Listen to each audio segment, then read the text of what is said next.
Oh, I was muted. So welcome. Happy Sabbath, the 12 tribes of Israel. Welcome to another Sabbath class, whereby the 12 tribes, we are going to edify one another again through the scriptures to know more of the revelations and get prepared for the millennial reign. Because basically the Sabbath is a foreshadow of the 1,000 years, which will be the years of rest, whereby we'll be ruling this earth with our King Yesu. So the Sabbath is always a day we honor, as the Torah says, but also it is a day which reminds us we are going to be rulers and kings of this earth in the millennial reign, as it's written in the book of Revelation, chapter 20, 21, and from verse 19. And from chapter 19. So the whole book of Revelation, the final chapters from chapter 19 to 21 is about that. So welcome everyone. Let me open with the Lord's Prayer. Tanifungue na sala baba yetu. Let me open with the Lord's Prayer. And today, you'll bear with me, the Swahili speakers. I'll be using English because this topic is long and I cannot use two languages. But I already have a solution for the Swahili Sabbath. I will be doing the Friday night Sabbath in TikTok for Swahili people. It will be a Swahili Sabbath. So we'll have a Swahili Sabbath and also the English Sabbath, because it is getting, our videos, people are complaining when I'm using two languages. Sometimes the videos are getting longer, but nothing has been concluded. But today's topic, I just want to use one language because it is complicated.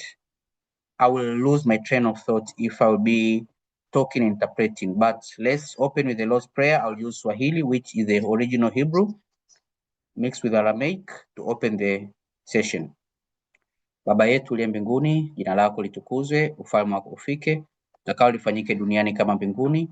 Utupe leo mkate wetu wa kila siku, tusamee makosa yetu kama tunavyowasamehe na sisi waliotukosea, usitie katika ushawishi, bali utuokoe maovuni, kwa kuwa ufalme ni wako na nguvu na utukufu hata milele. Amina.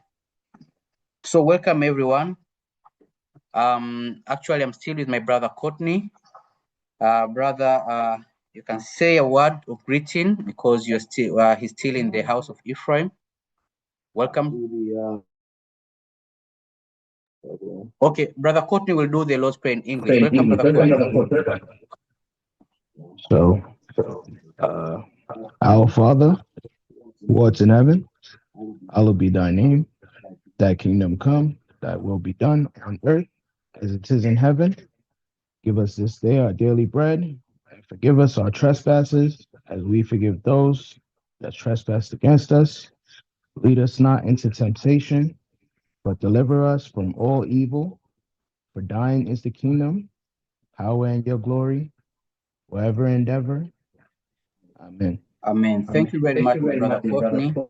But also I see our brother from the tribe of God, Dr. Titus. First of all, condolences to you, our Bishop, Dr. Titus, for the funeral of your son. We have received the information. We really wish God to be your comforter at this time, but also be comforted by knowing that death is not part of the plan of our King. Your son will resurrect again and will be together in the kingdom millennial reign. We really appreciate you, and we really need the whole nation to contribute your condolences to our brother here from the tribe of God, Dr. Titus. I'm gonna share, Donovan, you'll help me share the WhatsApp, the numbers.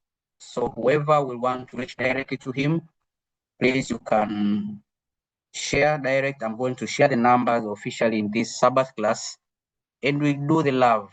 Send it directly to him, and the Lord see just as a condolence, the whole nation or diaspora, sub-Sahara, whatever you have, because a funeral of a son is not something small. and it's part of the things which, as a nation, we have to be contributing to one another. So whoever will be touched, please, you will contribute directly to his numbers. So when Donovan will share that to the group, Family Assembly right now, it will also be in our Sabbath lesson here for anyone who wants to share condolences to our father, Dr. Titus Nyabenda. So may the Lord comfort you, our father, and we really appreciate you. So now let's dive to our, as I'm waiting for the WhatsApp to welcome, if you have anything to say, Dr. Titus, welcome. If you have anything to say, welcome. Okay, I just want to appreciate your condolences and your prayers and support the tribe. I'm very happy to have a company during this hard time. Actually, members of that tribe was to me in this hard time. So I appreciate for each and everything, and may God bless you. Thank you. Thank you very much, Dr. Titus. May the Lord keep really, really, really being with you and your family, and in the millennial reign, resurrect your son. Thank you very much. And everyone, please contribute. The numbers we will share. My WhatsApp is taking time to load, but the numbers will be shared. You can contribute in directly to his number. Everybody in diaspora, whoever will have ways, you can even speak to Donovan or Andia. They will give you ways if you want to share your condolences amount to our father. We say our father because even of age, but also he's always with us, and he's one of the pillars of the tribe of God. So thank you very much. When my WhatsApp will load, I will share the numbers. Now it's taking time. It is taking a little bit time. Okay, it has already been shared in WhatsApp in the Family Assembly, and now also here, my WhatsApp is loading. You all will see, and please, okay, this is the numbers. +255 784 343 693. These are Airtel numbers. But from diaspora, you all know Andia. You can send directly the condolences amount to Andia, which is +254 721 546 880. Actually, they are being projected here in the screen, so you can just copy or refer back to this video anytime, get the numbers, and give your condolences. We are a brotherhood, and we have to love one another and be there indeed hard times. Thank you very much. Now let's go now to our topic today. Our topic today is Jesus of Nazareth. Jesus of Nazareth. Actually, this topic came because yesterday I posed the question, and later on, because I didn't want to be ministering questions, I opted to stop posing the question and gave also the answer. But this was the question. I'll start with this question to everybody to just know what I posed as a question yesterday. 1 minute.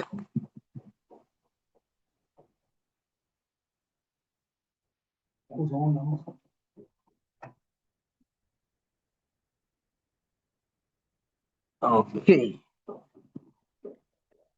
So this was the question. When you go to the Torah, God explicitly said this. When he chooses a place to put his name, when he chooses a place to put his name, to put his name, no one should sacrifice anymore in any other altar.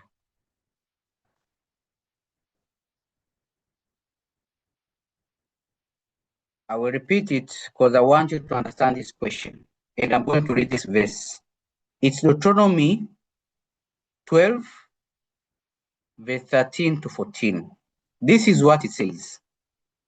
Be careful not to sacrifice your burnt offerings anywhere you please. Offer them only at the place the Lord will choose in one of your tribes. And there keep doing everything I command you. So God told us in the law of Moses, in the Torah, the book of Deuteronomy, chapter 12, verse 13, when we go to our land, and everybody now, all tribes have their lands, when God now chooses a place and say, this is the place whereby I'm going to put my name, be careful not again to go and offer your sacrifices in other places. He didn't want anybody going anywhere and now slaughter your goats, offer your sacrifices, slaughter your cows, do it like the times of Abraham or Noah, where they were doing it before, maybe we say the nation of Israel, the temple was not established at a set place. Even though the temple was built on the same place where Abraham wanted to sacrifice Isaac. And later on, God gave him the lamb. But my point is, I'm speaking now in the context of the 12 tribes of Israel. I'm speaking now in the context of the 12 tribes of Israel. Naongea sasa kwa muktadha wa makabila 12 ya Israeli tu. That God was telling us in the law, this is the law, hii ni sheria. Be careful not to sacrifice your burnt offerings anywhere you please. Kuweni makini sana, msitoe sadaka zenu hizi popote mnapojisikia. Offer them only at the place the Lord will choose. Toeni sadaka zenu pale Mungu alipochagua tu. In one of, you see here, the Lord will choose in one of your tribes, katika mojawapo ya makabila yenu. If God will choose to put his name or his temple in the lands of Judah tribe, we are all supposed to go there and offer our sacrifice at that place. Kama Mungu angechagua au atachagua kuweka jina lake katika kabila moja la Juda, wote lazima tuweke sadaka zetu hapo. So the place which was chosen, it was where now we all go and offer our place. Offer them only at the place the Lord will choose in one of your tribes. But in one of your tribes, and there keep doing everything I command you. You are to seek the place the Lord your God will choose from among all your tribes to put his name there for his dwelling. Hiyo sehemu, or that place which the Lord will choose, it is the one we are supposed to seek. No one should again create any altar anywhere and offer maybe his goats, his animals. This is what the law is saying. Sacrifice of Passover animal, sacrifice the Passover animal only at the place where the Lord your God chooses to have his name dwell. Okay, this is another verse 16. So the point is this, Deuteronomy 12, verse 13 to 14. So this is a law, we all know it. And we knew again, God chose Jerusalem, which was the tribe of, they call it Judea. It's in the tribe of Benjamin, Judah, another part of deep understanding, but we say in the lands of Judah. Why in the lands of Judah? Because we go now to see this verse here.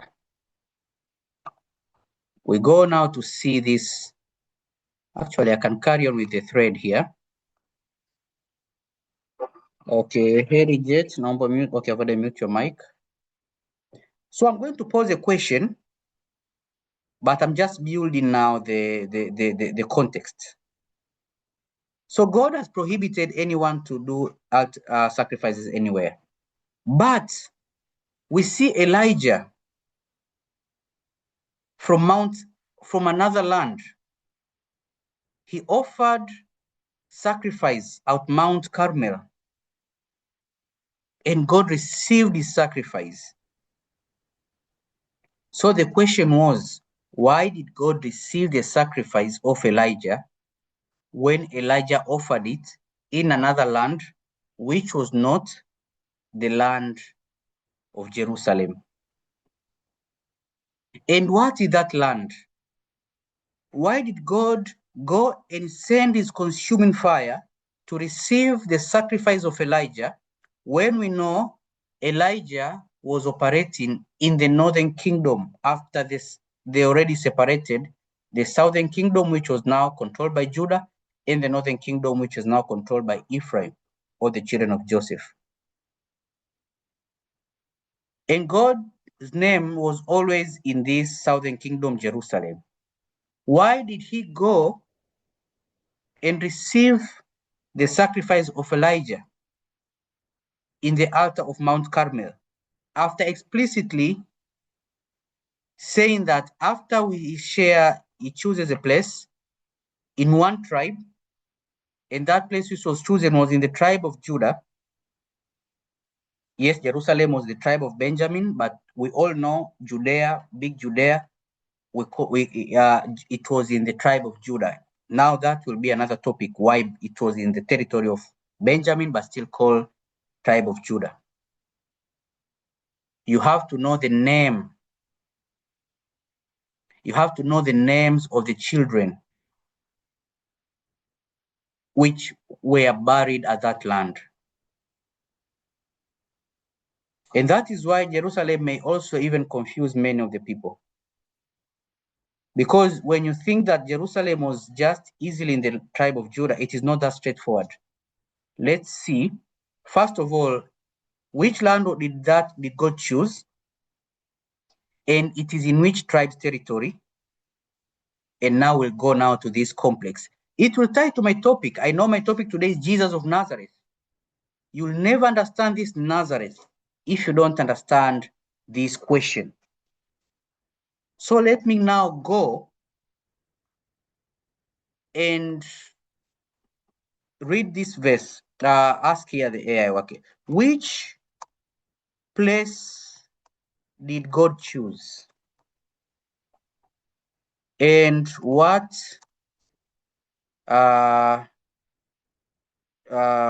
Bible verse show that?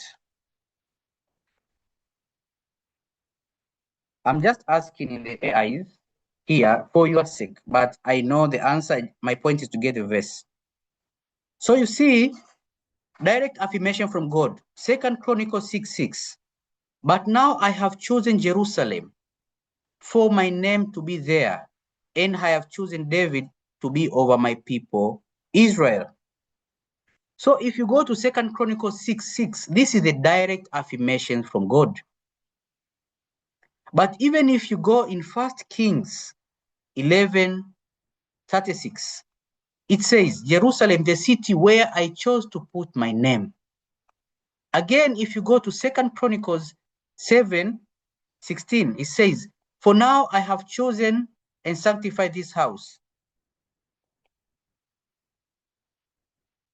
the temple in Jerusalem, that my name may be there forever. Again, we go to 2 Kings 21:7.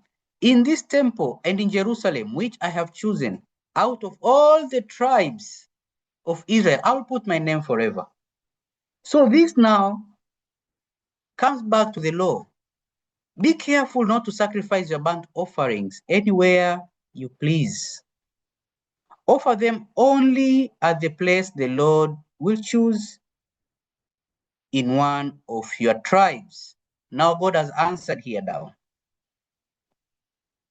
In this temple and in Jerusalem, which I have chosen out of all tribes of Israel, I will put my name forever. So there's many scriptures, but this is the direct ones. Again, let's make a step further.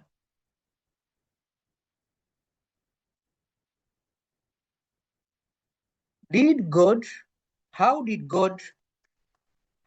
God show he accepted or chose Jerusalem temple? How does God shows his choosing this place? How?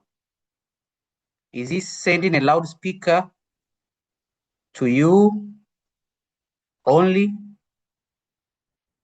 How? How? Okay. So I'm coming to show you this. Let's start now with who even got this land of Jerusalem. Let me start with David for one reasoning. David, Arauna, land Bible verse. Please mute your mic. Okay, I've already muted there. Please, when you join, mute your mics. So, in 1 Chronicles 21, let's go to that verse. 1 Chronicles 21. 1 Chronicles 21. When you go to 1 Chronicles 21, and the ones in WhatsApp, if the network is being bad to you, just shift to Zoom. From verse 18, we see David builds an altar. Then the angel of the Lord ordered Gad to tell David to go up and build an altar to the Lord on the threshing floor of Araunah the Jebusite. First of all, David now is commanded to go and build an altar, this in the land called Araunah the Jebusite. This is the land which later on became Jerusalem. But look at this name here, Araunah. These words Araunah are very key to know that this is the part which will be owned legally by Judah also. Why? Two of the children of Judah, one was called Er, another was called Onan. Because if you think Jerusalem is just in the lands of Judah, Joshua did not allocate that so. Joshua did not allocate Jerusalem directly only in the lands of Judah. Let's see here. Let me go here and ask this question here. By Joshua allocation, explicitly, at which tribe was Jerusalem land allocated to? Quote the verse. So I want to get for you to see the verse. So the direct verse is here. This is the verse, the tribe of Benjamin. Joshua 18:26 says, Zela Hafela, the Jebusite city, that is Jerusalem. You see the Jebusite city. This Jebusite is this one. Araunah, actually Jebusite is where now it was a big land of the Jebusites, but the place of Araunah is among the Jebusites. So this place, Joshua, who was given the task to allocate land to people, he allocated this, that is Jerusalem, to Benjamin. So why are we saying today the land of Judah, the land of Judah? It is for another reason. It is for another reason. the direct verse, they'll just give you context, no verse. Let me see, they say, describe Judah northern boundary running just south of the city of now just bringing, let's go to 15:8. We'll see Joshua 15:8 if he say that. Because Joshua 15:8, what does it say?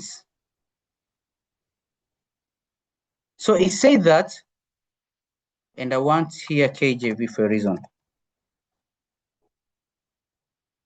So Joshua 15:8, the borderline, they are speaking of the borders. You see, the borders. And the border went up by the valley of the son of Hinnom onto the south side of the Jebusite, on the south. The same is Jerusalem. And the border went up to the top mountain that lies before the valley of Hinnom westwards, which is at the end of the valley of the giants northward. Now let me see the whole verse here. Joshua 15. So as you can see now, the border area, it is the border which was touching Jerusalem, but the land was, the greater Jerusalem was allocated to this man called Benjamin. But still it's the land of Judah for this reason, which I'm going to tell you shortly. Okay. The eastern border is the Dead Sea. Then I want verse 18. Was it 18 or 8? Sorry. Okay, it's 8. Then it ran up the valley of Ben Alon. Okay, let me start verse 6.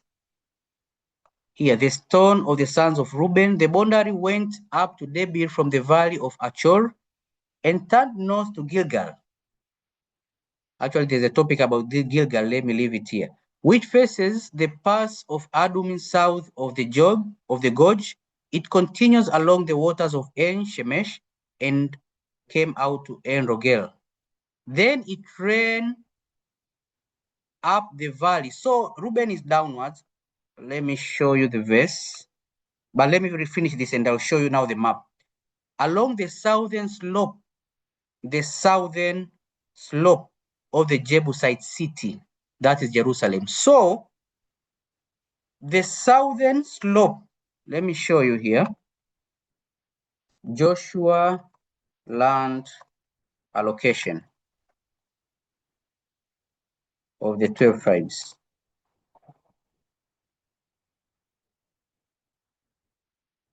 I want today we understand this.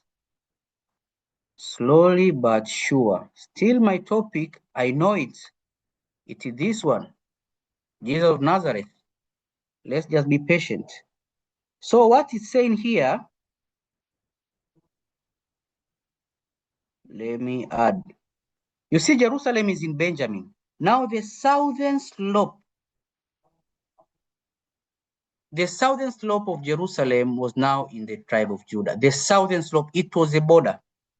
But Jerusalem itself here, you see the star, it is in Benjamin. This is what it's saying. You have seen the ones in Zoom, you have seen, and this is the benefit. Please, the ones in WhatsApp, if you can come to Zoom, come to Zoom. We are showing the map now. By words, it may be difficult for you to understand. So what he's saying here is, they have already told you about the border of Reuben. You see Reuben here? What they're telling you is this borders area of Reuben. This is Reuben. Now they're telling you a border which is bordering Benjamin. So the boundary went up to Debir from the valley of Achor and turned north to Gilgal, which faces the pass of Adumim, south of the gorge. It continues along the waters of this and this and this. Now verse 8. Then it ran up the valley of Ben Hinnom, along the southern slope of the Jebusite city, that is Jerusalem. So it is, then it ran up the valley along the southern slope of Jebus. So it is, the border is running in the southern slope of this land of Jerusalem, but Jerusalem itself is in Benjamin. But why still was it called in the land of Judah? This is the reason. I'm going to show you the reason. The reason is not just Joshua automatically gave Jerusalem to Judah. The reason is this. This is the reason.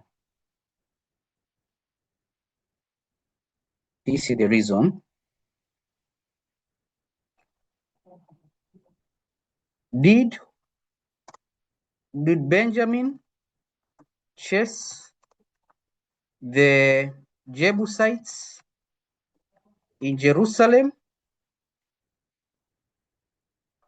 Did Benjamin chase? Because you are given a land, but still there are these Jebusites there. Did Benjamin succeed to chase those Jebusites in Jerusalem so as he can claim that part? We want to know. Because we know now it was given to do that. But this is what they say. The Benjamites failed to drive out the Jebusites who were living in Jerusalem. To this day, the Jebusites live there with the Benjamites. So this place of Jerusalem you see in the, I'm sharing here, it white. Okay. They are starting now to sabotage me as usual. Let me cancel WhatsApp. No, I'm not canceling anything. Let's carry on. So you see here, the Benjamites failed to chase the Jebusites. They failed. They did not chase them. So the Jebusites lived there with the Benjamites. What happened later on? Who came and chased the Jebusites? Who now came and chased the Jebusites? It's King David. King David came and successfully conquered the Jebusites, driving them out of their fortress. Now, when King David chased the Jebusites, we have now to know much of this King David to understand Jerusalem, to understand the land that God chooses. But still, let's carry on a step further. A step further now, King David is the one which chased the Jebusites. How did, now the prophet Gad, the seer from the tribe of Gad, he was living in one family with David. You know, the tribe of Gad was close to the tribe of Judah. Gad the seer was living in the same house of Jesse. There's a book, I've shared it in the tribe of Gad, they will give you. And also Sister DB shared it with me. Even though it has other things, but it has this point of Gad the seer, the tribe of Gad. And this is why the Igbos today, some of them call themselves Gad, some of them call themselves Judah.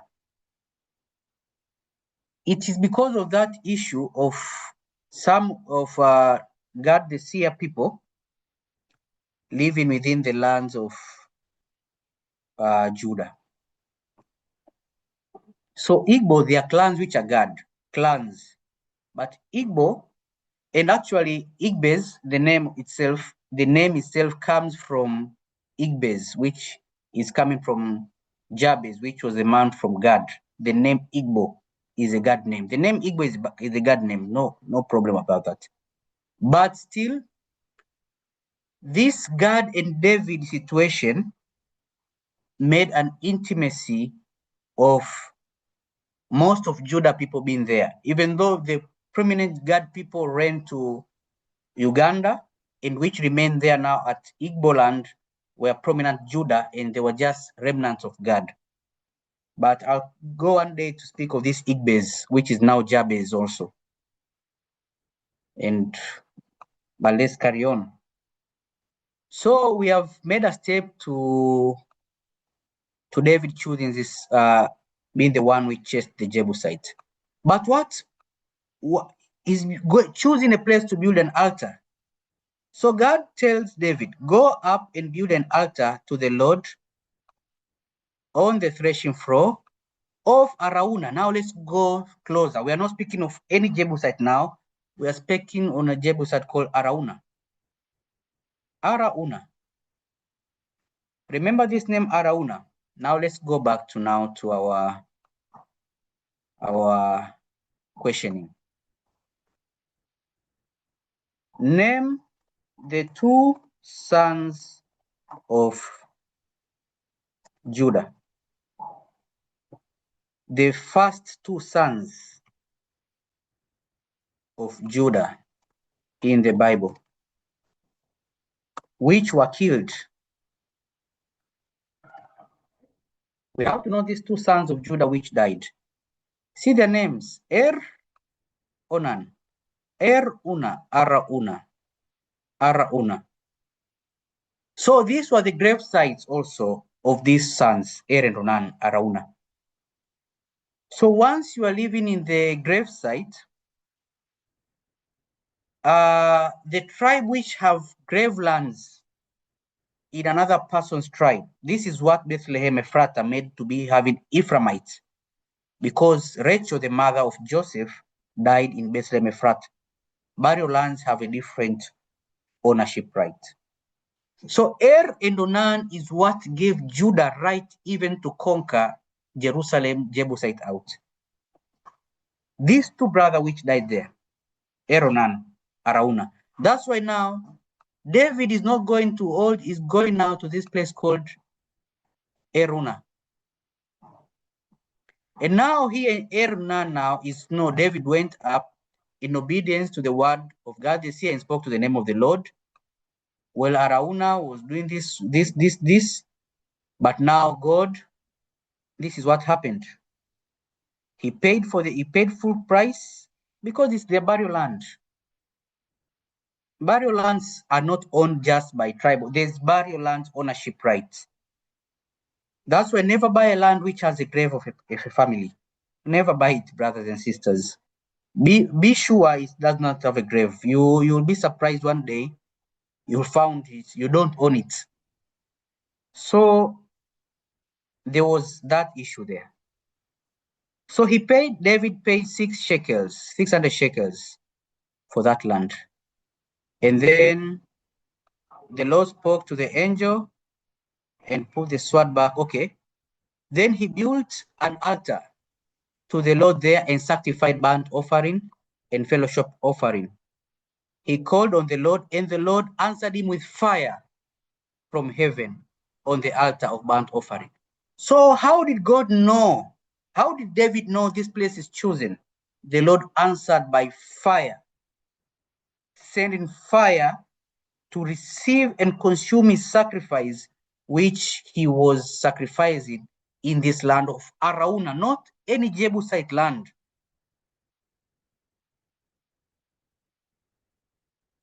This is the lands of which Aaron and Onan also died there. And there's a reason, actually, we are going to cover one day about the prodigal son. We're going to leave it for now. But this same land now, Solomon is coming. You know, Solomon is the son of David, right? Now here comes Solomon temple built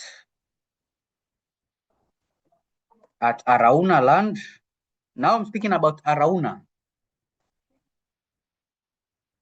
And did fire come? God to receive altar. If the consecration, sacrifice. If brother and sister, you do a sacrifice and call the Lord and no fire comes, he didn't receive it. That's why Cain killed Abel. He knew God does not want his sacrifice. But if fire comes, brother, rest assured God has received your sacrifice. So Yes, King Solomon built the temple on the exact site of Araunah threshing floor. And God sent supernatural fire from heaven to consume the sacrifice at its dedication. Fire came. This is the verse here. Then Solomon began to build the temple of the Lord in Jerusalem, Araunah now, on Mount Moriah. This word Mount Moriah now is where now when you go back to Abraham sacrificing Isaac, he was in Mount Moriah. I'm going to show you it in the same place. It's called also Mount Zion, the Lord have seen. But let's carry on. Where the Lord had appeared to his father David, it was on the stretched front of Araunah the Jebusite, the place provided by David. Fire from heaven, here. Fire came down from heaven and consumed the burnt offering and sacrifice. 2 Chronicles 7:18, 7:1. So, now we already know the land of Araunah.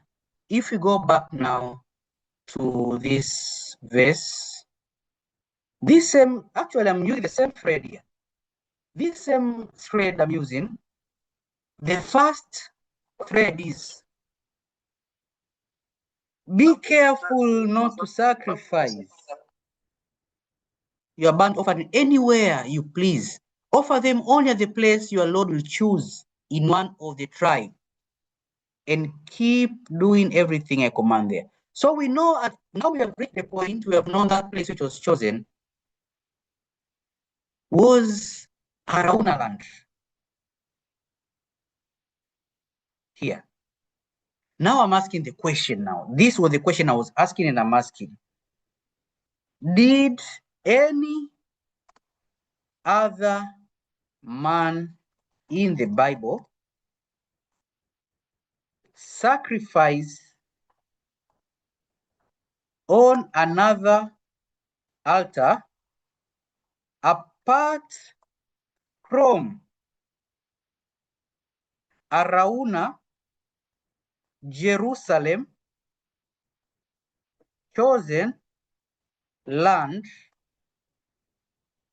and yet God still brought his fire? Who was that man and where did that happen? Because as per the Torah, this is not supposed to be seen anymore, anywhere. The answers come, yes. Prophet Elijah. Now we are moving now to my topic. Prophet Elijah. Look close to this man called John the Baptist. Elijah is his biological father. He's in line, and that is the claim I'm going to show you. This man, there's a meme you can say, this man, John the Baptist, did this thing here, which yes, the prophet Elijah built an altar on Mount Carmel, and God sent supernatural fire from heaven and consumed his sacrifice. This happened during a famous showdown against the prophets of pagan God and Baal. So this is the verse here. 1 Kings 18:34. Then the fire of the Lord fell and burned up the sacrifice, the wood, the stone, the soil, and licked up the water in the trench. So God received the sacrifice of this man Elijah. Fun enough, in the consecration of the temple of Solomon, when the glory filled the temple, the priest could not even enter the temple. But this man Elijah, God received him. He never died. He did something which, if you will not understand now, David's part of the Nazareth part, you'll think that Jesus is just Jesus of Bethlehem, or you just think Jesus of Judah, and you'll forget Jesus as a part of Nazareth. You'll forget that there's another priesthood which God recognized. And that priesthood is the priesthood which always comes before the king comes. That's why there's this verse here. I'm going to show you this verse here. You see this man called Elijah is the one which defiled that law, if it's a defilement. But look what is written. Elijah shall surely come.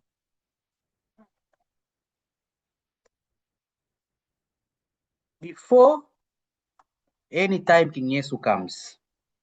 This priesthood of Elijah always comes before King Jesus comes to prepare him. So if King Jesus was coming the first time, Elijah had to come first, which was John the Baptist, to prepare the way for him.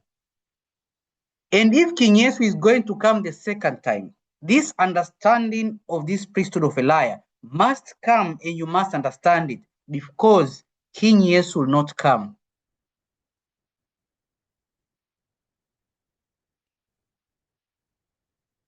when this order is not established. To restore all, Elijah shall surely come. This is how it says. Elijah shall surely come first to restore all things. They must restore things. It is the work of Elijah. This man was received. He never died. He became one of the 4 living creatures. He never died like Enoch, like Melchizedek, like Moses, and like himself, Elijah. But now, how does this tie now? Because now this answer is an answer which has to confuse everybody. Yes, when I'm starting the thread, God is telling us, no, when I choose a place, no one should create another altar. Now we are reaching a place, God is taking sacrifice in another altar, and not only taking sacrifice and rewarding this man eternal life. This man never died. That place is called Mount Carmel.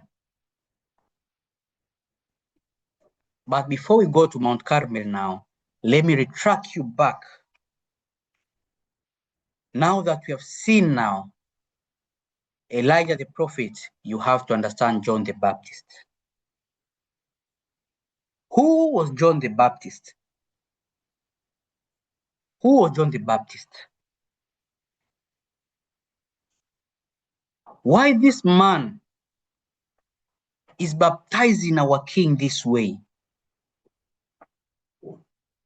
And fire coming, and himself actually is afraid, John the Baptist, saying, I think I am the one which I'm supposed to come to you, King Jesus, and then you are coming to me to receive the baptism. And he said, allow it to be so, because this is the way we fulfill all the scripture. So this is the topic for fulfillment of the scripture. If you love a certain section of the scripture, you hate the other one, you must now leave the Zoom meeting, because now we are going to cover the second layer, which has not been stayed for so long, the part of Jesus, the Nazareth. And this is the part which is I'm going to track John the Baptist in front of you, and then track back David, and then get the fullness of this. So I'll carry on with this thread. I've reached this place with this thread. Now let's go. Who was the father of John the Baptist? Who was his father? And from which tribe and order did he come from?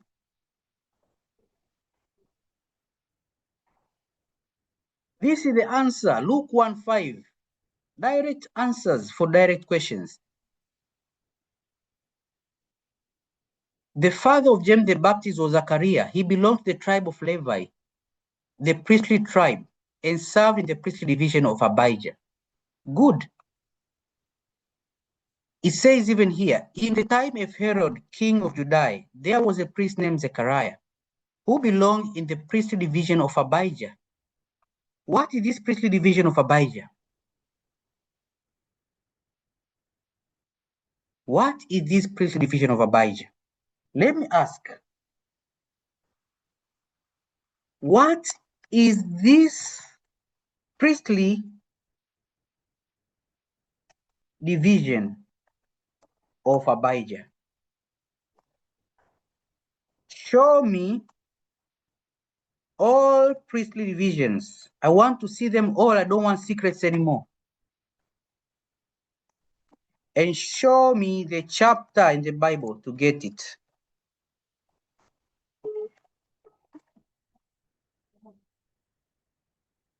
Because it's ahead of one verses. People are playing with you one verses. Let's ask total questions. So this is what they're telling you. The priestly division order of Abijah was one of the 24. So there are 24 priestly division, right? Okay. Established by who? King David. Because there were too many priests to serve at the temple at that time, David organized them into a rotating system. So David organized them into a rotating system, right? Let's go. Let's rotate with it. Each division was responsible for traveling to the temple in Jerusalem to handle all sacrifices and duties for a specific week, twice a year. All the 24 priestly divisions are explicitly written in 1 Chronicles chapter 24. So if I go to 1 Chronicles chapter 24, and if we understand it, this matter is settled. So remember the priest Abijah, but I want to go to the scripture. I see they have given me an answer, it's number 8 here, but I want to go to the scriptures. They have already told me it's 1 Chronicles chapter 24. So I'm going to 1 Chronicle here. I'm going to chapter 24. It's 1st or 2nd Chronicles? Yeah, 1st Chronicles chapter 24, yeah. The division of the priests. Now here is a full topic of the priesthoods. Brothers and sisters, I said I'll go slowly.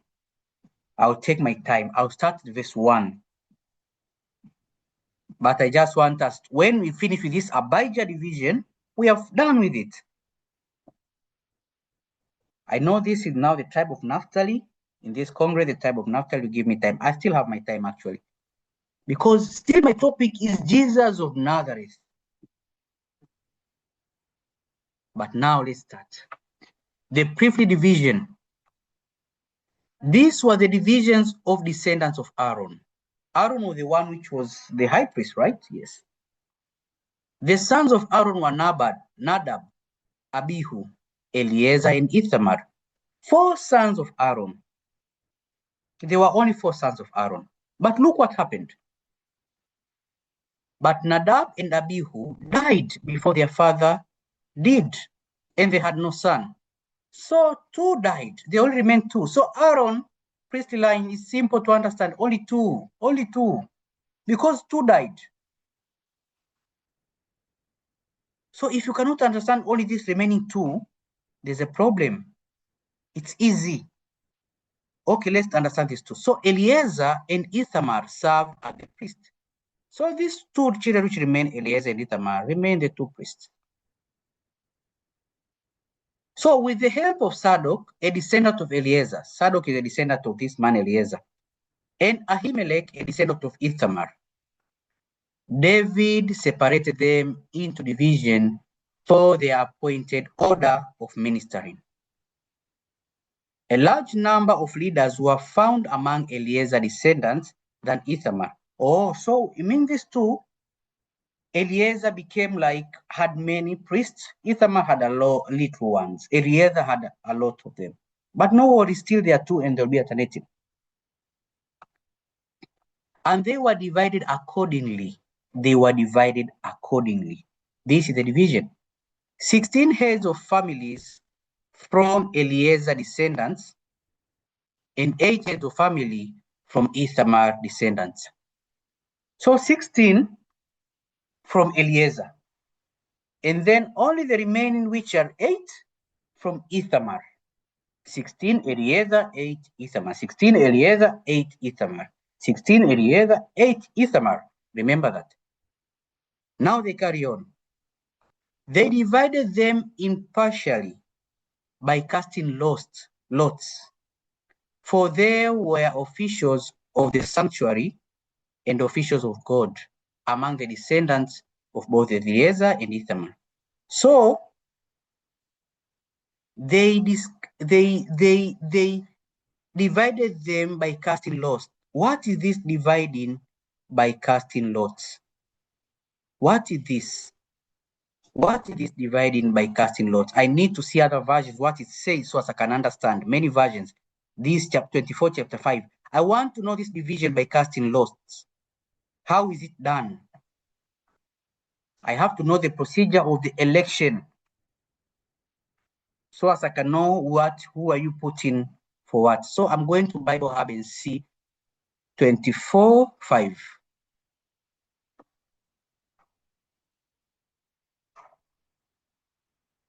Let me go here. Okay, let me just add another tab. First Chronicles 24:5. Bible Hub. I want to see this, how they do it. And I know most of us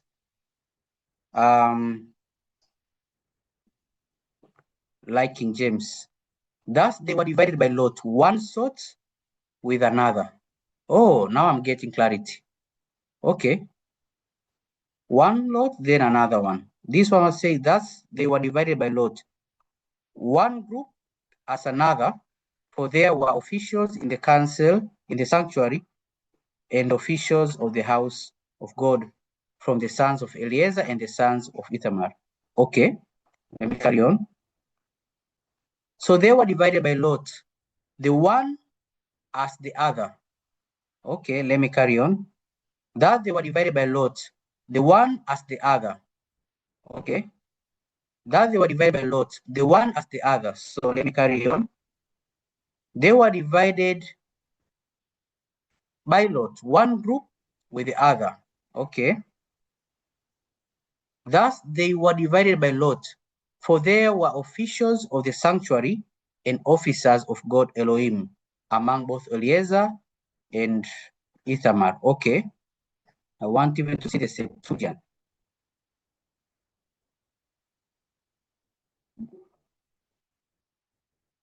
I want to see the Septuagint.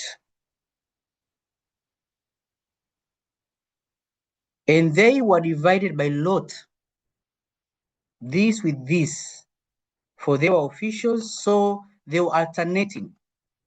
So what I'm gathering here is they were alternating, actually.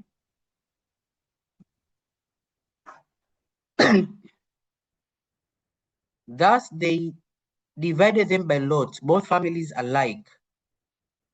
Okay. And they divided them lots, this with this. Okay, yeah.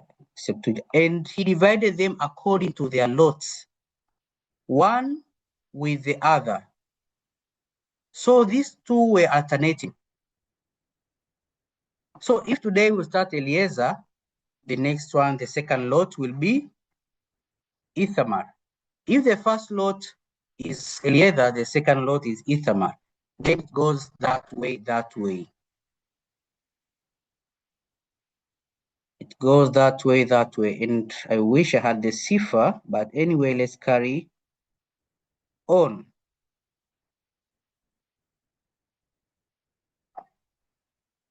Okay, 1 minute.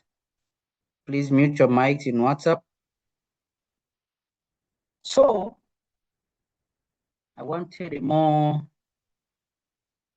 direct.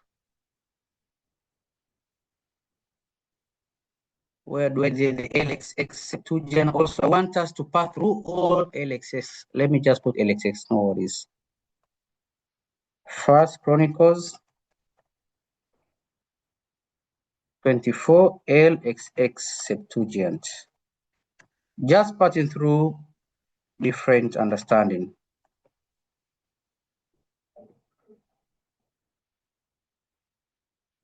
Okay, here I have it. Oh, this is Briton. No, I've already read this. I want the LXX. Let me put 5. Because some people say LXX is the oldest, so I just want to pass through all of them. I want to pass through all of them. Sorry for today, I have to go slow because I want to leave no one. Yeah, and he divided them according to their lots, one with the other. So one with the other, they're alternating. One with the other. One with the other. So when we come now back to our First Chronicles 24, we start seeing the lots. The first lot fell to Jehoram. This is Eleazar's lot. The second lot to Jediah. Then this is Ithamar. Because they're going one with the other, not leaving one another. The third lot to is Eleazar again. The fourth to Ithamar. Again, the fifth to Eleazar. The sixth to Ithamar. The seventh lot to Eleazar. The eighth of Abijah was for Ithamar. The ninth, Jeshua, Eleazar. The 10th, Shechaniah, Ithamar. Now I want to know. Now I've already know that Abijah, which was now this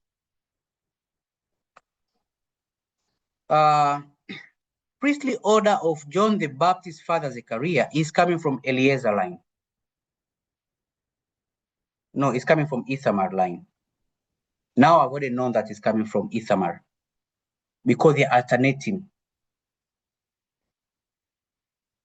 Because I've already known Abijah is coming from Ithamar, I have now to track, because I was telling you, this man, John the Baptist, came from Elijah. And then I'm making another claim, Elijah came from the prophet Samuel. So from where I am right now, I'm standing with this point.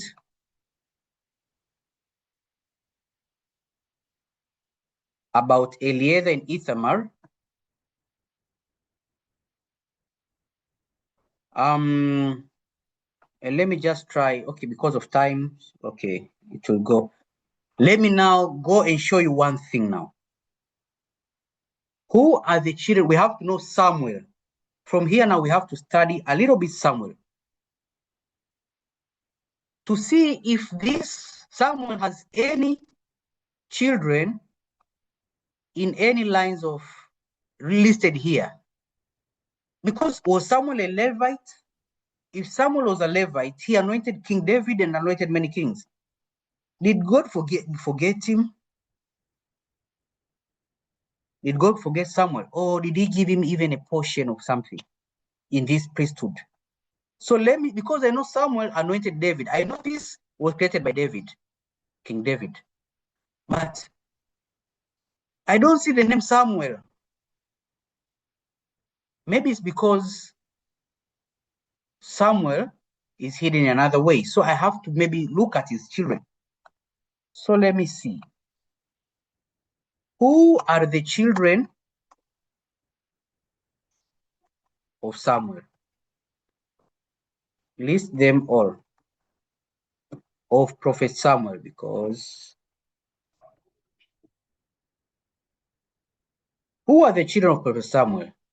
Funny enough, Samuel had 2 children. One children is called Abijah. Another one is called Joel. The same Abijah, we are tracking here, the father of John the Baptist. So this John the Baptist here can have a relationship with Samuel, but let me do a thorough check.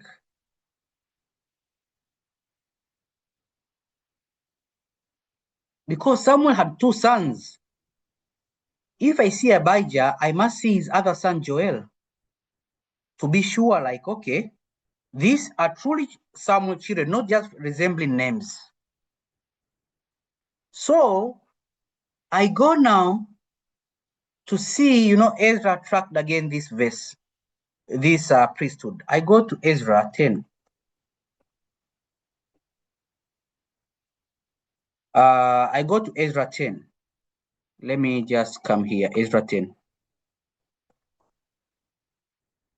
And I'm doing this because I want us to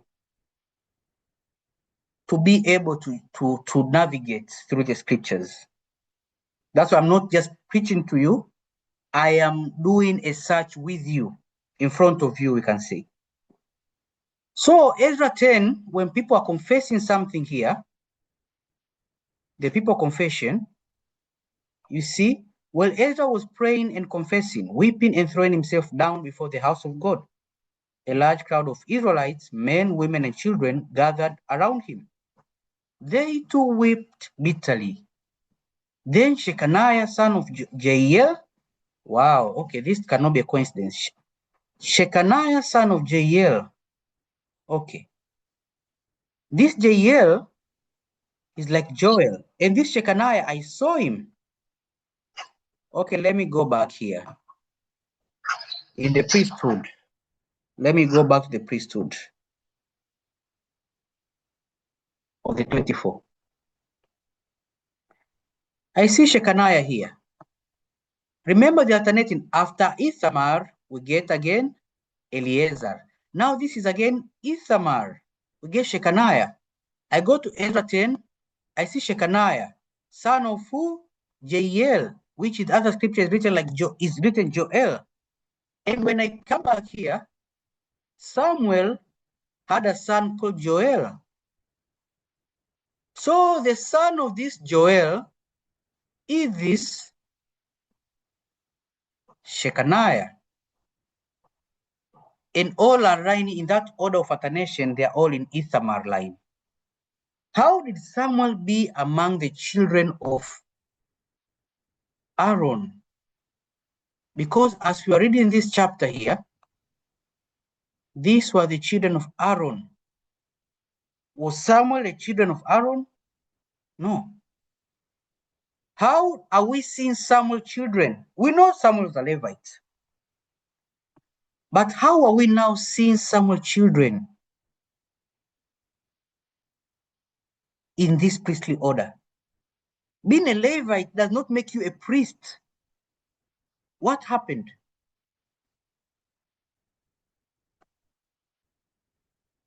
Because this Elijah line seems to be defiling the law so much, if you don't understand. Because they were hiding something. So I'm going to ask here. You see Samuel, but let me ask now. Was Samuel a descendant of Aaron? Because as I know, Samuel is not a descendant of Aaron. No, Prophet Samuel is not a descendant of Aaron. Aaron is the priestly line. Samuel comes from Levi, yes, but his father, yes, is also Kohath, like the father, but their father, after Kohath, their father divert. Aaron's father is Amram, Samuel's father is Izah. So I have to see, did Samuel ever, how did Samuel enter in the lines of Aaron? What happened? We are seeing two of Samuel's children, Joel and Abijah, in the line of Aaron, the 24 priestly order. And after all, why did Samuel even get the preeminence to even be the one crowning kings? He crowned King Saul, again King David. I never knew. I thought he was coming from Aaron. Taking an example, I knew actually. I'm saying some kind of, I never knew. It is because there's now a twist here we have to understand. Now I want to get the story of Samuel. Give me the story of Samuel, the high story of Samuel. In summary, I just want a summary. Because this man now is confusing me. So the story of Samuel is a journey of Israel transition from a disorganized era of judges to unified kingdom and everything. A miraculous birth and early dedication. Oh, okay, this man was a miracle baby. Samuel was a miracle baby. Okay, now I'm interested. I love miracles. Samuel's mother Hannah was barren and prayed desperately at the tabernacle for a son, promising to dedicate him to God's service. God answered her prayer, and as a young boy, Samuel was sent to live and train under who? Eli, the high priest of Shiloh. Okay, Eli, the high priest of Shiloh. Samuel went to live and train under him. What happened then? Okay, a voice in the dark. When sleeping in tabernacles, young Samuel heard a voice calling his name. After 3 times, Eli realized it was God. God spoke to Samuel. Okay, no worries, let's come. Eli, the high priest, realized God is speaking to this boy Samuel.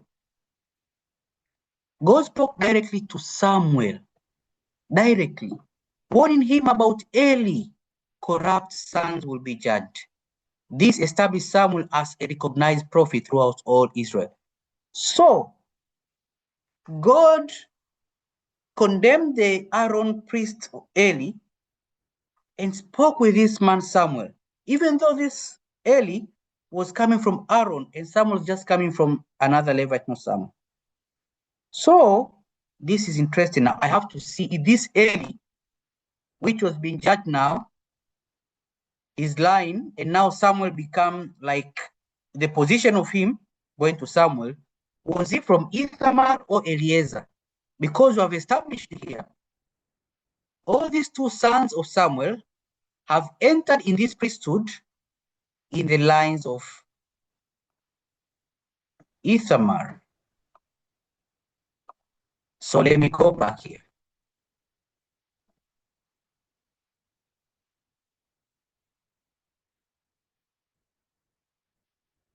Let me ask the question. Was Eli a descendant of Aaron?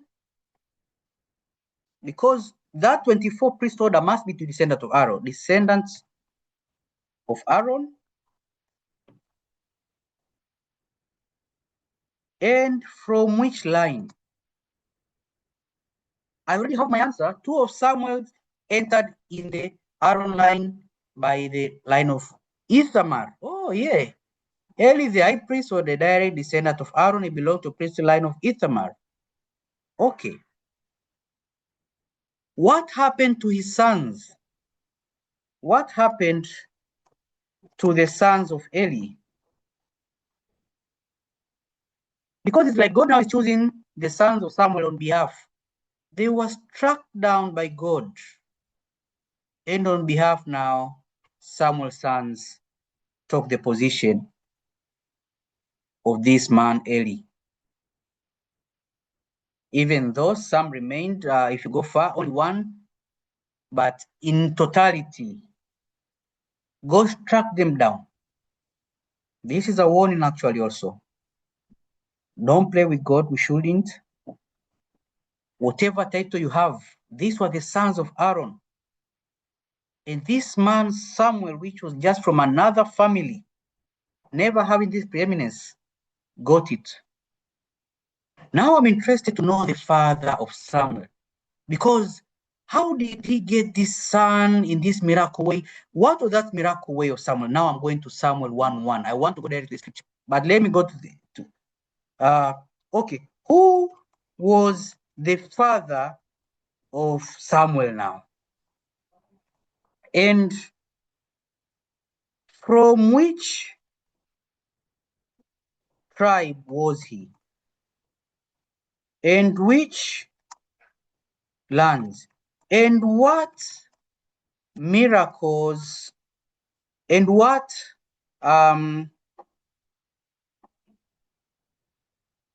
baby was Samuel appearance to be?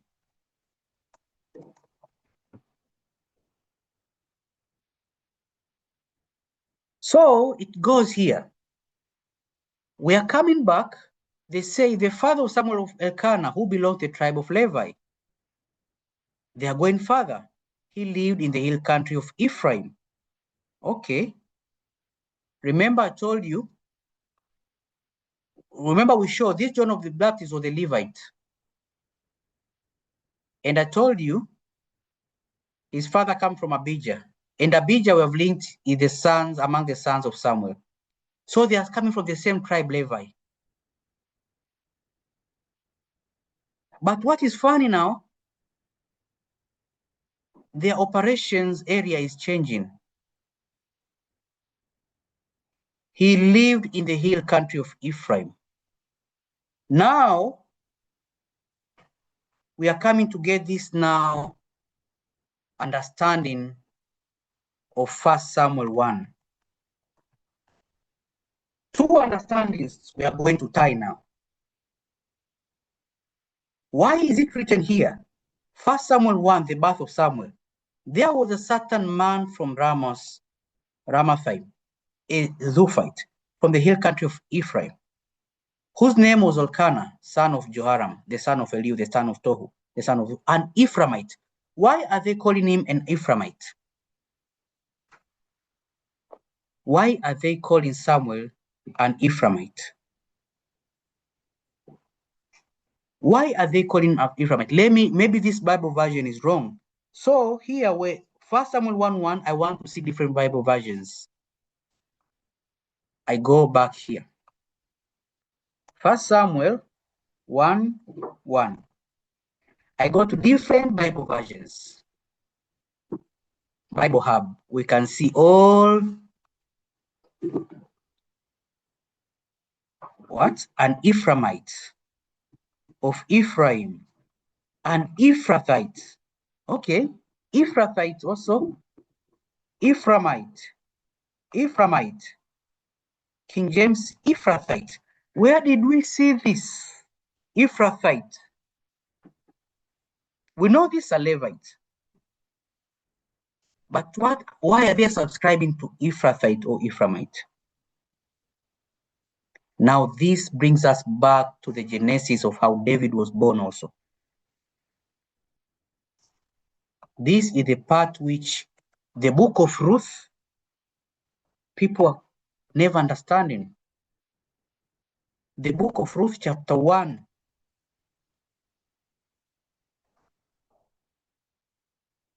In the days when the judges ruled, there was a famine in the land. So a man from Bethlehem in Judah, together with his wife and 2 sons, went to live for a while in the country of Moab. The man's name was Elimelech, and his wife's name was Naomi. And the name of his 2 sons were Mahlon and Chilion. They were Ephrathites. They were Ephrathites. Now, it's getting interesting for one reason. There's another land. This Elimelech, who was he? Let's go to Ruth 4.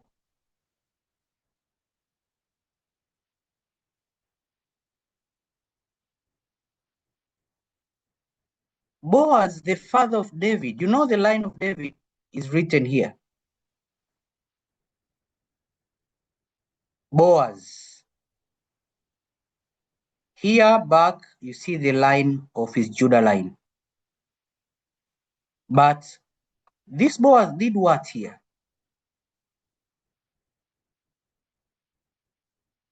Because this Boaz is the father of Obed, with father Jesse, with father David.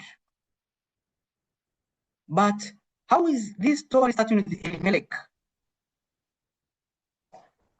There's an announcement and an oath Boaz did. Then Boaz announced to the elders and all people, today you are witnesses that I have bought from Naomi all property of Elimelech, Kilioni, and Mahlon.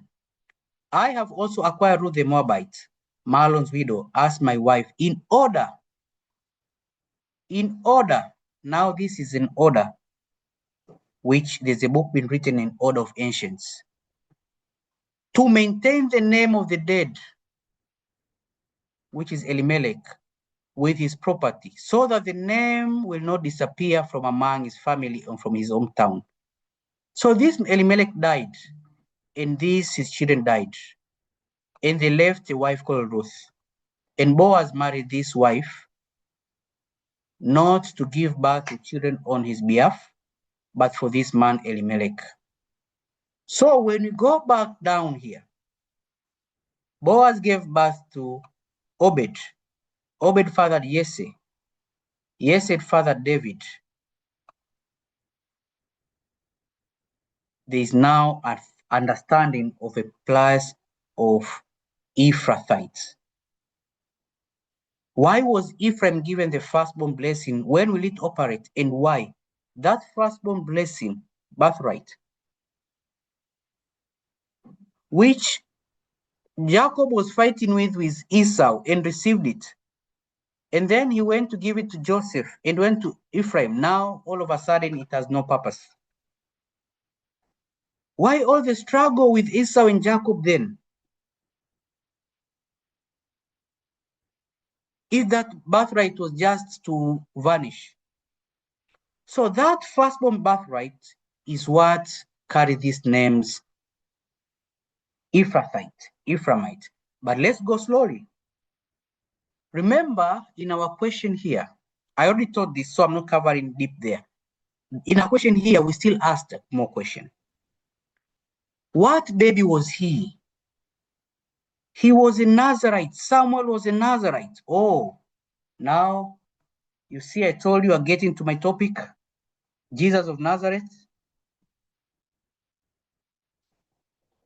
So I was right. I know where I was going. Samuel was a Nazarite from birth.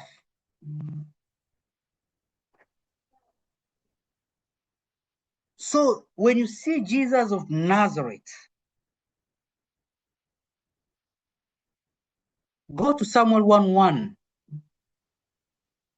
There was a certain man in this area, an Ephraimite.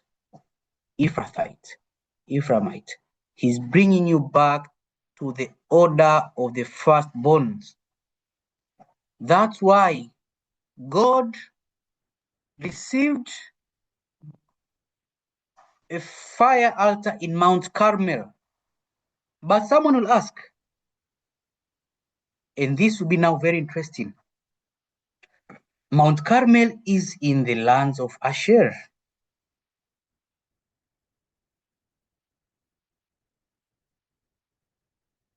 What does this mean again?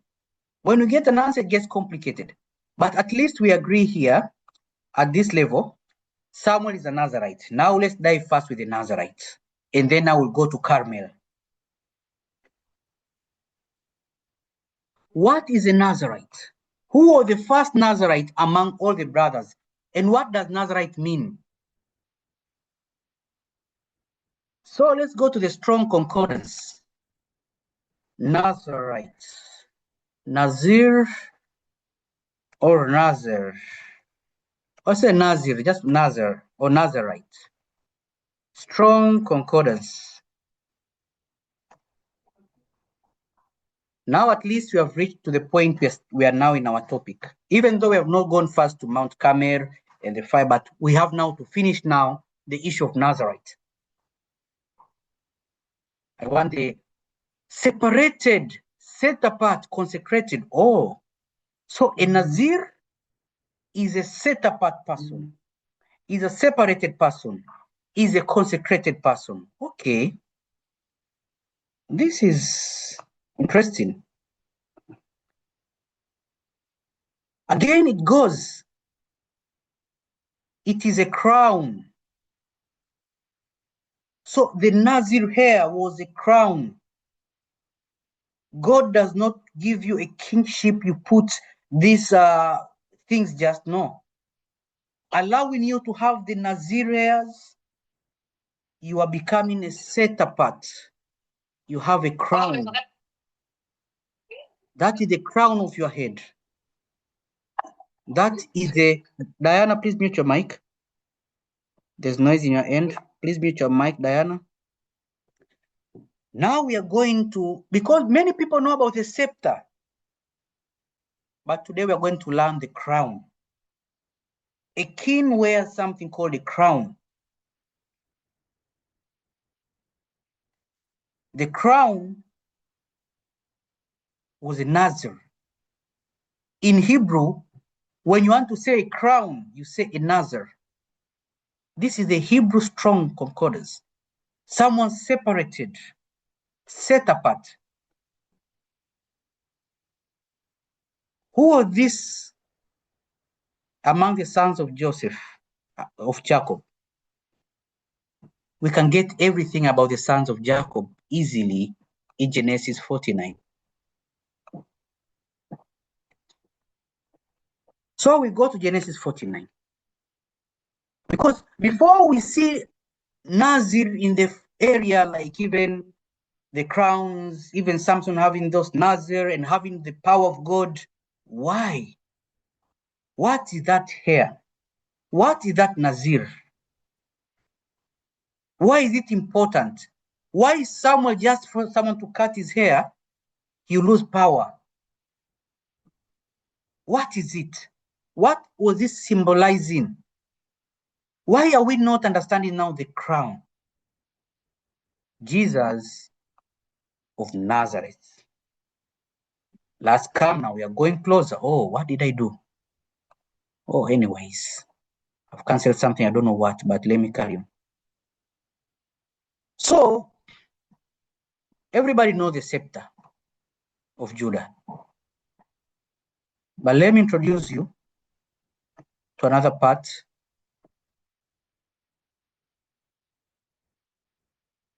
This part here of Joseph. And when we go to this part,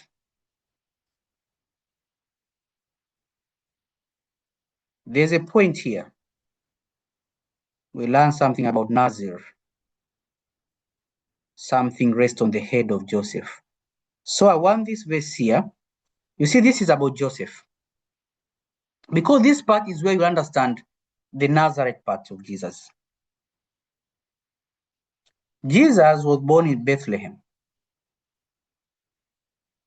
having two fathers, Elimelech and Boaz. Elimelech, Boaz gave birth on behalf of Elimelech, Boaz coming from Judah. Now this Elimelech was an Ephraimite. What power was the part of Elimelech and yielding and unleashing to the nation?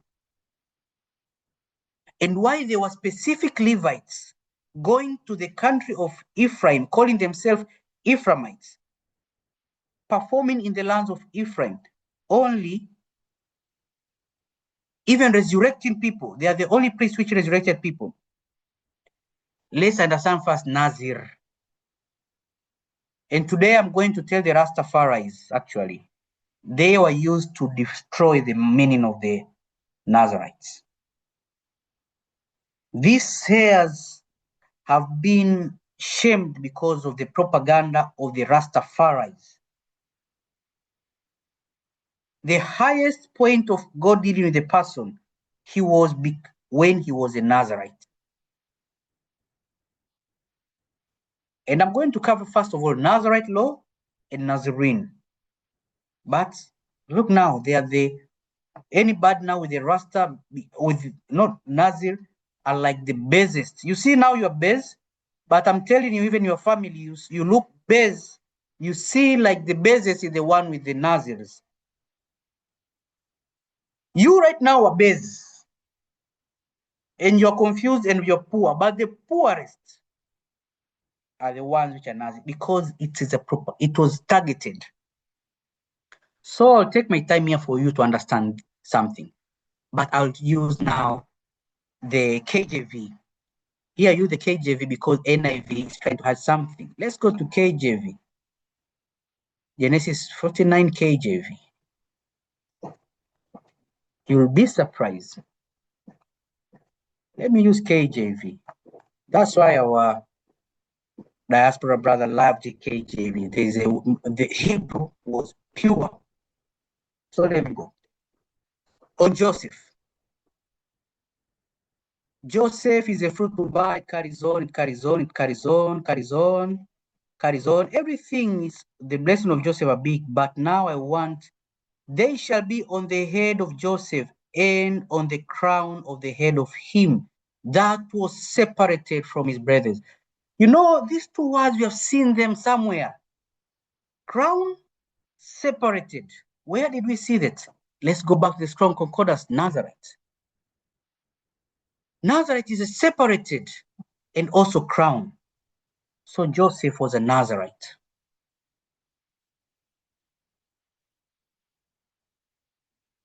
Because, okay, let me repeat this. Some people, it will fly over your heads. Let me repeat this. These are the blessings of Joseph. We're not speaking of the scepter today. Because the scepter, that was, we're speaking about Elimelech, the crown. There's no king with just a scepter without a crown.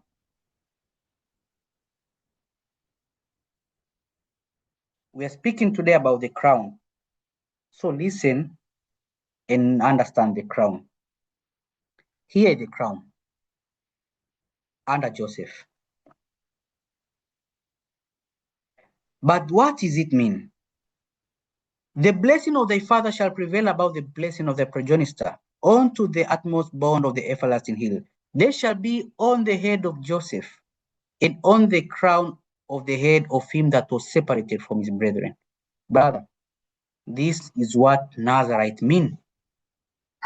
So right here, even if for the ones which wanted to know the summary of Jesus of Nazareth, actually the same place which say Jesus of Nazareth has used a word which is very, you know, God has to hide things. It finished say son of Joseph. Why? Yes, Jesus had a father called Joseph, but Jesus also comes also from Joseph via Elimelech. Via Boaz, now you have to understand Boaz and Elimelech. I did a lesson of the two fathers. Now, this is not done here in Jerusalem. It's done in a land called Nazareth. This is the land which, let me ask you, this is the only place resurrection started. Let me retract a little bit. You may think this is written one place. This is Genesis. Let me go to Deuteronomy 33.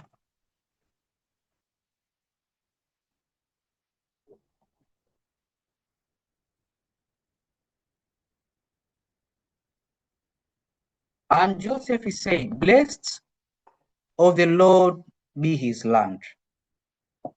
What? What land is that? We are going to study today the land of Nazareth. For the precious thing of heaven, for dew, and for the deep that crouches beneath.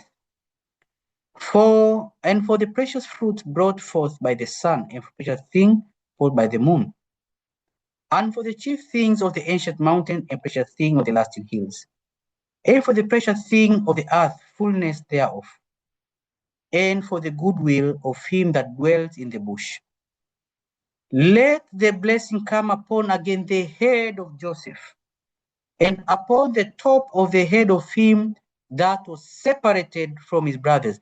Separated, what is separated again? That was the Nazir, the crown.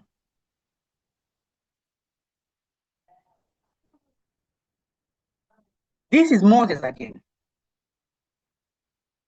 Now let's go to this verse here. Let me now go to this verse here. At least we have reached now, we understand Jesus of at least a point. Still, I've not covered the Nazarene. He would be called a Nazarene. I'm going to his titles.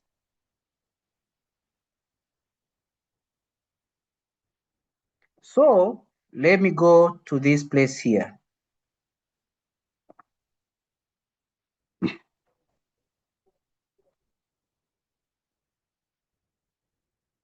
Let me go to this place here. Psalm 67. You'll see it all.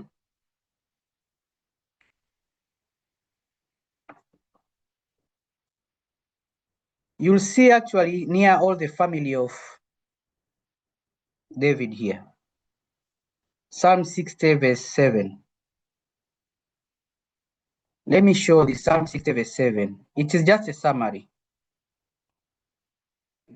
Psalm 60.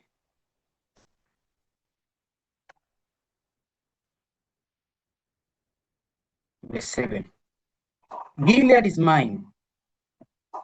Gilead is a mixture of the tribes west of Jordan,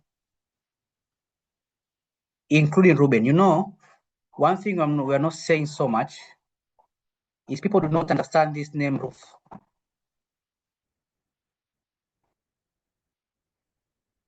Ruth had two, on his father's side, is related to Jair, Manasseh. Ruth. On his mother's side is related to Reuben. You know the name Reuben? Reuben, Ben is a son, like Kid Ben Israel, you Ben. His name is Ru, like Ben. A son is Reuben, a woman is Ru. So his mother side, that's why I call country of Moab. You'll be mistaken to think country of Moab is. So Ruth's mother's side has Reuben, because Reuben was the firstborn, even though it was taken to Ephraim later on. His father now was Manasseh. Ruth, the wife of the wife. I'm speaking of the wife. I'm speaking of the wife. So Ruth first.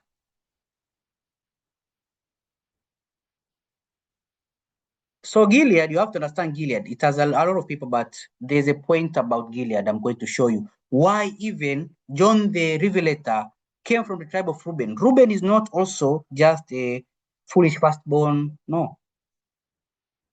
The mountain which Moses climbed to see all of Jerusalem, it was in the land of Reuben, which was called also the land of Moab, because we took it from, there's a king called Sihon, took it from Moab, and then we killed that king, and then it became ours, and now the Moabites and Ammonites wanted the land back and said, we cannot give you the lands which we took it from another king. They bet you and they took that land. So that Mount Nebo was in the land of Reuben. So Moses, who did not make it to the promised land, meaning to that land of Joshua, went to the land of Reuben at the mountain and saw all the land. So the book of Revelation, even for you people who don't want to read the Bible or don't respect it, which will automatically make you not enter to the kingdom of the millennial reign, read the book of Revelation. It's written by Reuben, John the Revelator. It will give you now the perception to see how the end is going to be. So Reuben, that's why when you go to this inner part of tribe, each tribe has a foundation key area. So this name Ruth, when you see Ruth the Moabite, there's no Moabite here. Ruth is not a Moabite. But hidden in Gilead, also there's Reuben. But it's hidden because it's in the mother's side. But directly, his father is Manasseh is mine. Ephraim is my helmet. You know, you'll hear helmet and you think helmet is just helmet. Helmet is a crown. And Judah is my scepter. So when Judah is having the scepter, Ephraim had the crown.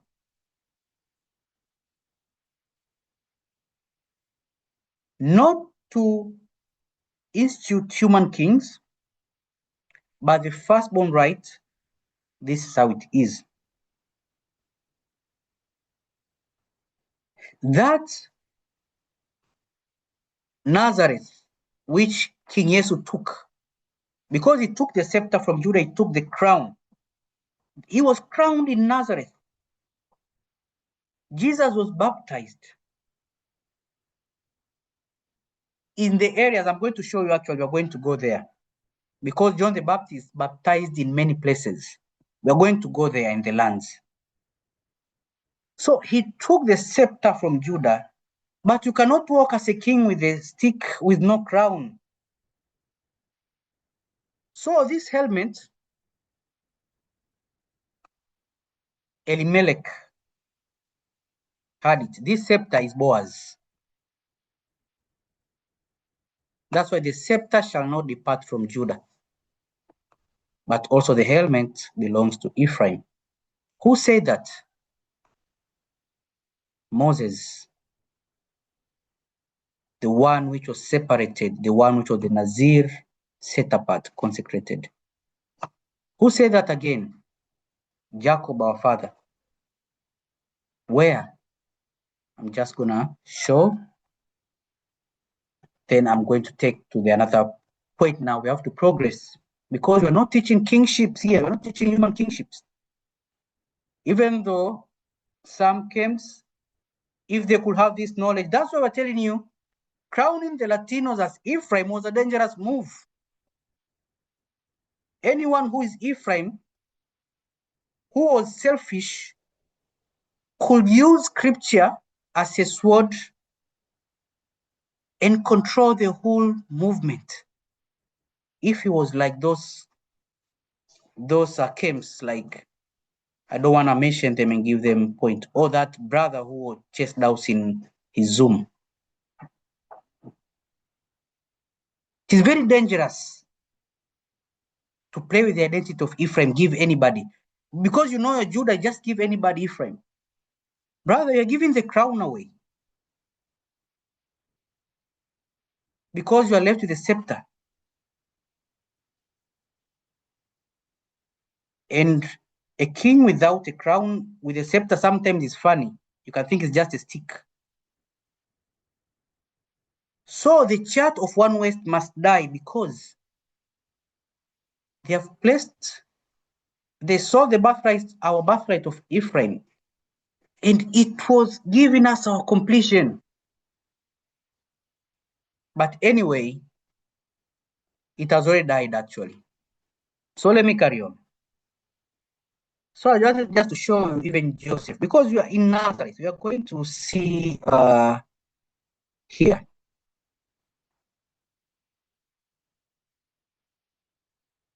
The crown and separated. So this separated in Hebrew is exactly Nazar. My point was Samuel was a Nazarite.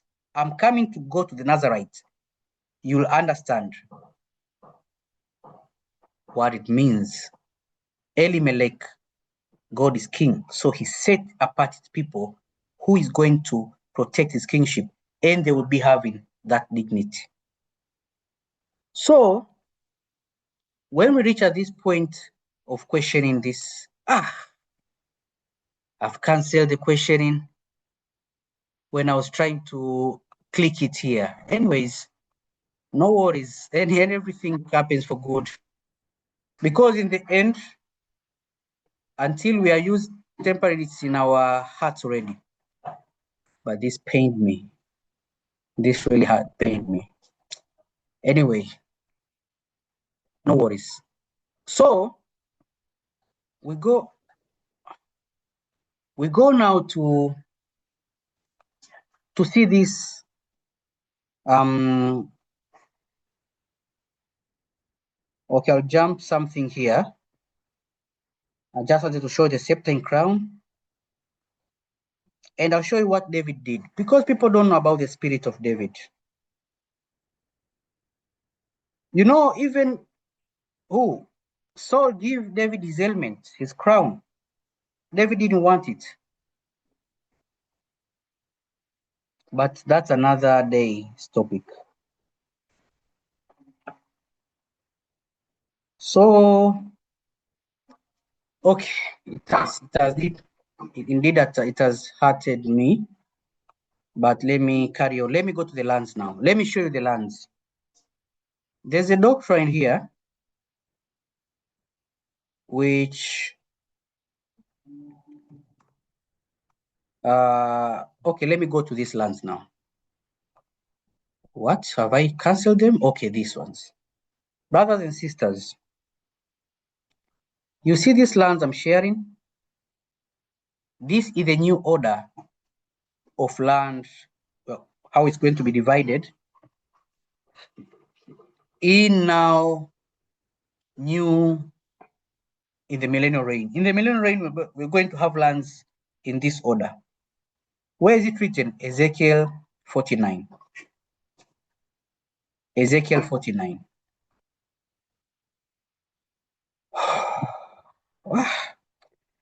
Anyway, let me, because it's the Lord which is leading us, let me start another tab.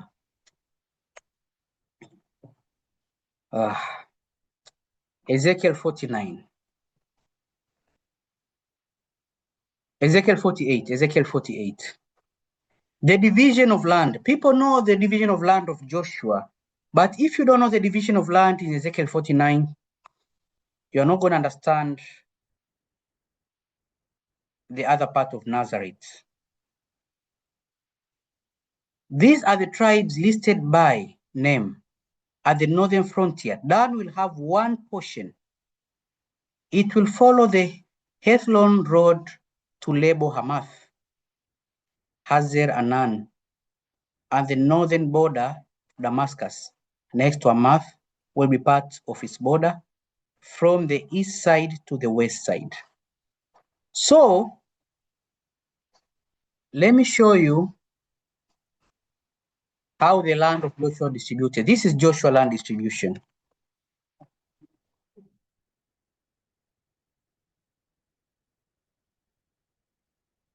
That's why our God is very wise. He gave this distribution so as the devil could be played on, and has been played on so badly. You know, right now, the devil thought these are our lands. Very funny. These were not our final lands. These were the lands, because how will Reuben be in the outer gates? These are the outer parts. Reuben, Gad, half tribe of Manasseh, they never even got part here. This was not, okay, the lands. How can I remove this?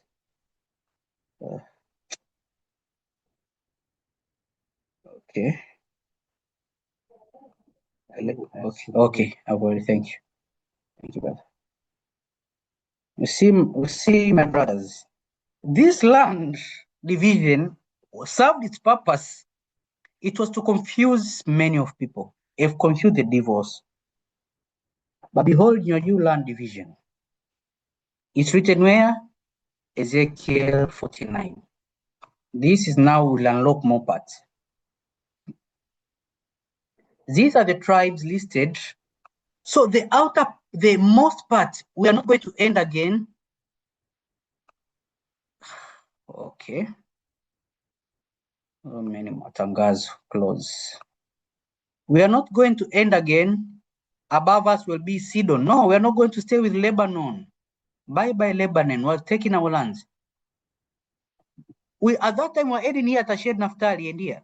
We are going further along to Hamath, all the lands of Sidon. Now, when you go stretch above, these tribes will be accommodated inwards and will go down, and it will be another distribution like this. So that will have this big land from Lebo Hamath here. Will be in the top here. Then we follow Asher. Then Naphtali. Then Manasseh. Now be careful. You see, Manasseh is where this river is starting. See, Ephraim had this Sea of Galilee. You'll understand why now. Say, you men of Galilee, there's this Sea of Galilee here. This is the Dead Sea. This is the River Jordan. And then we'll have Reuben the firstborn will come in also. Judah will take the lands which are now of Ephraim. And the lands which the temple of which Judah was taking, he will get out. And Benjamin will get out. It will be the land of the temple of the Lord himself. Benjamin will go downward. Simeon will follow here. Issachar, Zebulun, Gad. This is the Bible. And you'll see now, it will make sense now where I'm studying. Asher will have one portion. It will border Dan. After Asher will come Naphtali, will border Asher. After Naphtali will come Manasseh. After Manasseh will come Ephraim. After Ephraim will come Reuben. After Reuben, Judah.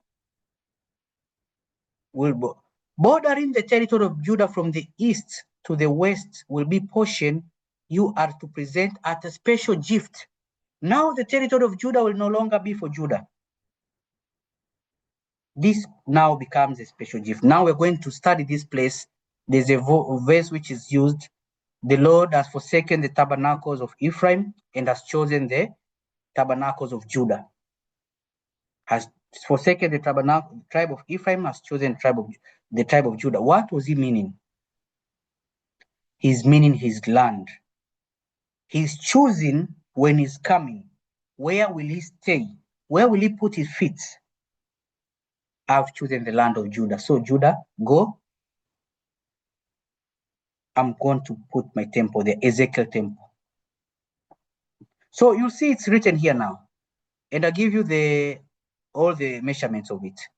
It will be, now Judah will go to the Ephraim lands. These lands here which were for Ephraim before. Why? Judah and Ephraim are brothers. Boaz, when he was doing this for Elimelech here,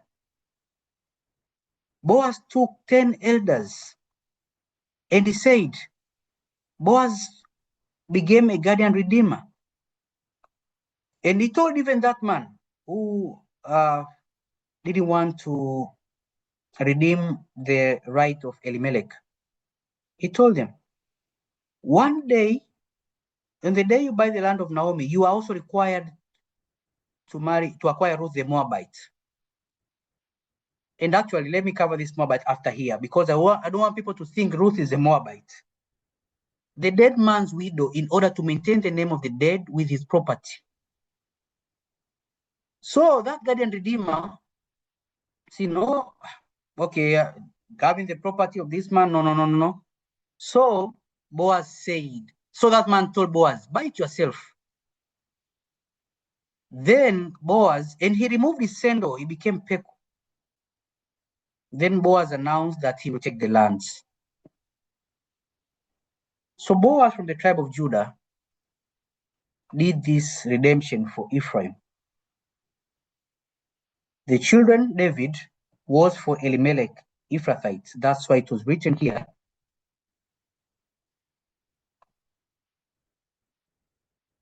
That's why it was written here. And this is for this reason here, Jesus of Nazareth, understanding and ushering the Elijah order of ancient, which is necessary. It is time actually. This one here. David, the son of an Ephrathite. Samuel 17:12. Now David was the son of an Ephrathite named Jesse. So Jesse was an Ephrathite. But the sperm donor was Boaz. But the legal father which was doing for was Elimelech the Ephraimite. This is the book of Ruth's story. But the honor of doing that act to his brother tribe, that's why now, when you see in these now other lands, Judah will shift up here. You see here where Ephraim is, just look the Dead Sea how it is. and look at this Sea of Galilee. And you'll see now Ephraim is in this area here. And then come back and we'll go to coordinates number. See the Sea of Dead Sea, Galilee. Here Judah is. This is the same place Ephraim is right now. Judah will come here. Where will Ephraim go? To the land of Mount Carmel, this same land which fire came from Eliah, Nazareth. Where now one of the sons of David called Nathan was lived there also. So the lands of Ephraim are not this one. So when a person uses this, I'll come back to that verse, but I promise to show you first of all Ruth, because I want the full understanding. Look at Moses saying this. Moses went to which mountain? At which tribe?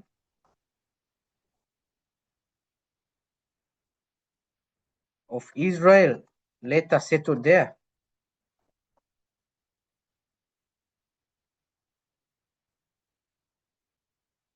To see the whole land. It's enough if I ask it that way.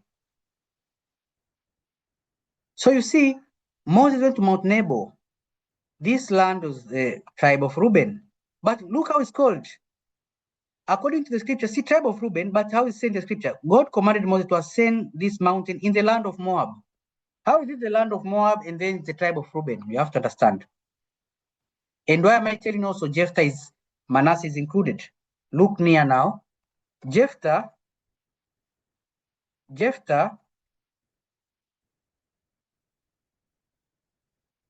how did Jephthah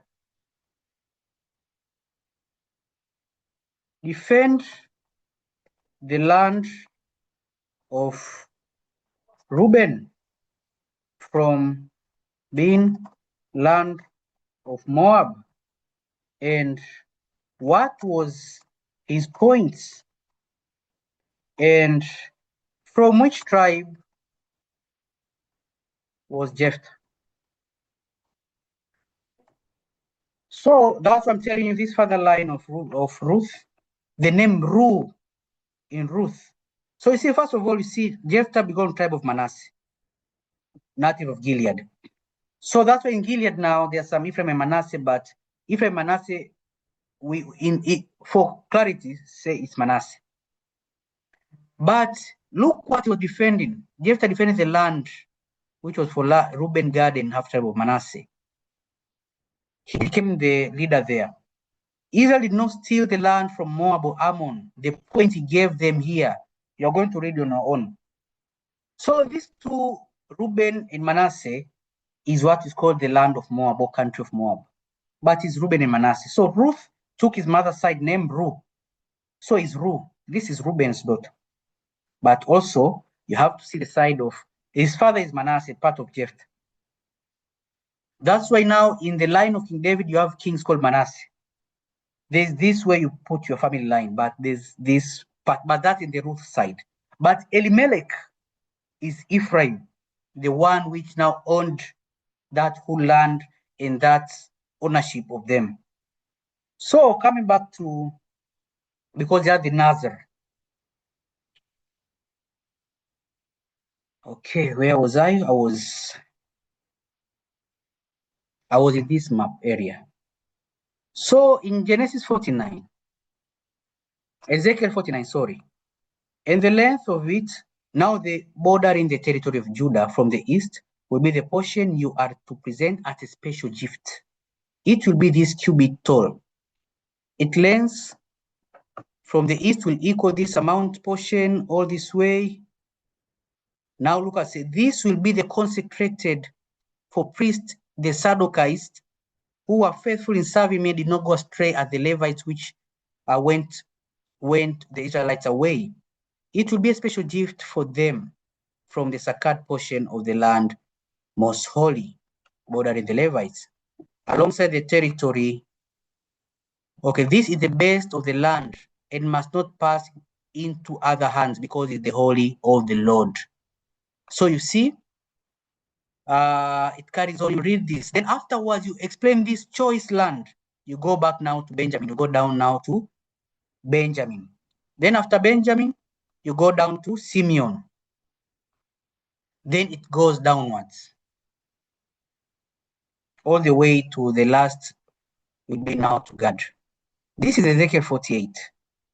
The last one will be Gad here. All the way to the word of Egypt. And that's why it's going very long. This here, put it just here. No, it is the word of Egypt. It's going. They'll know the word of Egypt is not here. Because this one, they have put them small, more than this one, because they don't want to accept you're going further to Africa.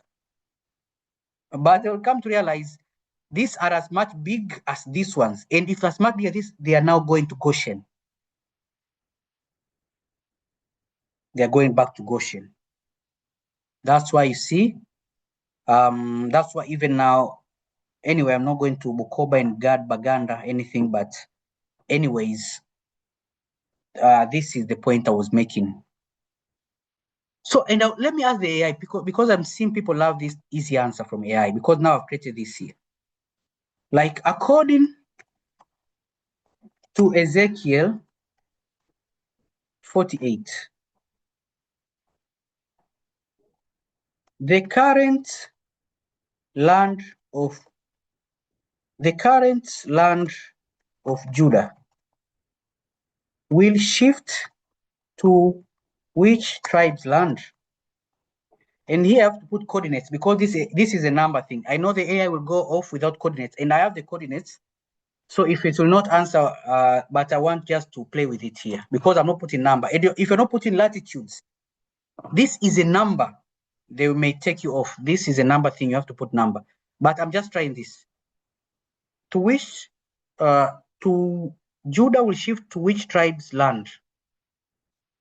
Of the current, of the previous Joshua land allocation. So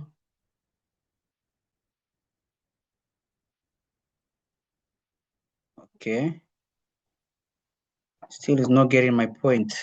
Let me put the latitudes. I have them here.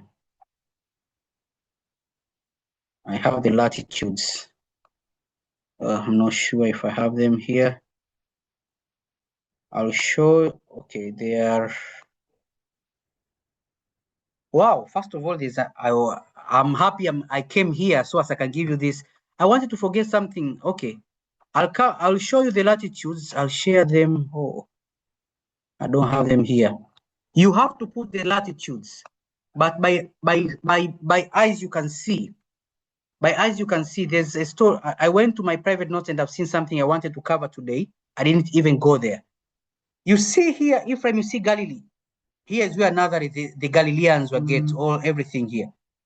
But you see this, look how this was, this Sea of Galilee, and see this Dead Sea, and now see this Jordan River, and now assess where Judah is. Come to this, by eyes you can see. This is the Sea of Galilee. This is the Dead Sea. Come at this place here, you see where Judah will be. And now, himself, Ephraim, will come to here. That's why you see the land of Asheri. And there's a word here. Ephraim will stay in these lands here. From Megiddo to this area. Then Manasseh will come to this area. Dan and Asher will go up. Why this land? This is where Mount Carmel is. This is where Nazareth was. This is where the Sea of Galilee. This is where the land of Zebulun and Naphtali. People who are in much darkness, great light has come to them. But let me go to one thing, John 1. Let's track the baptism of John. People don't know how John baptized.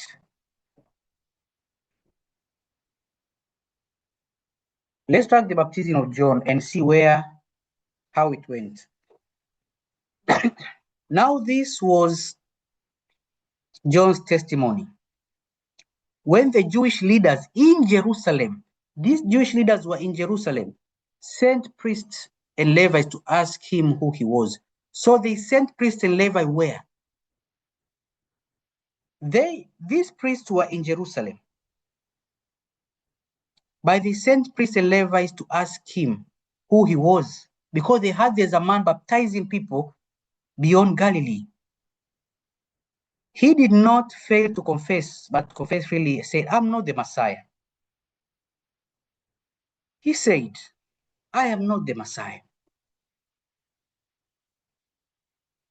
I am not Jesus, son of Nazareth, the son of Joseph.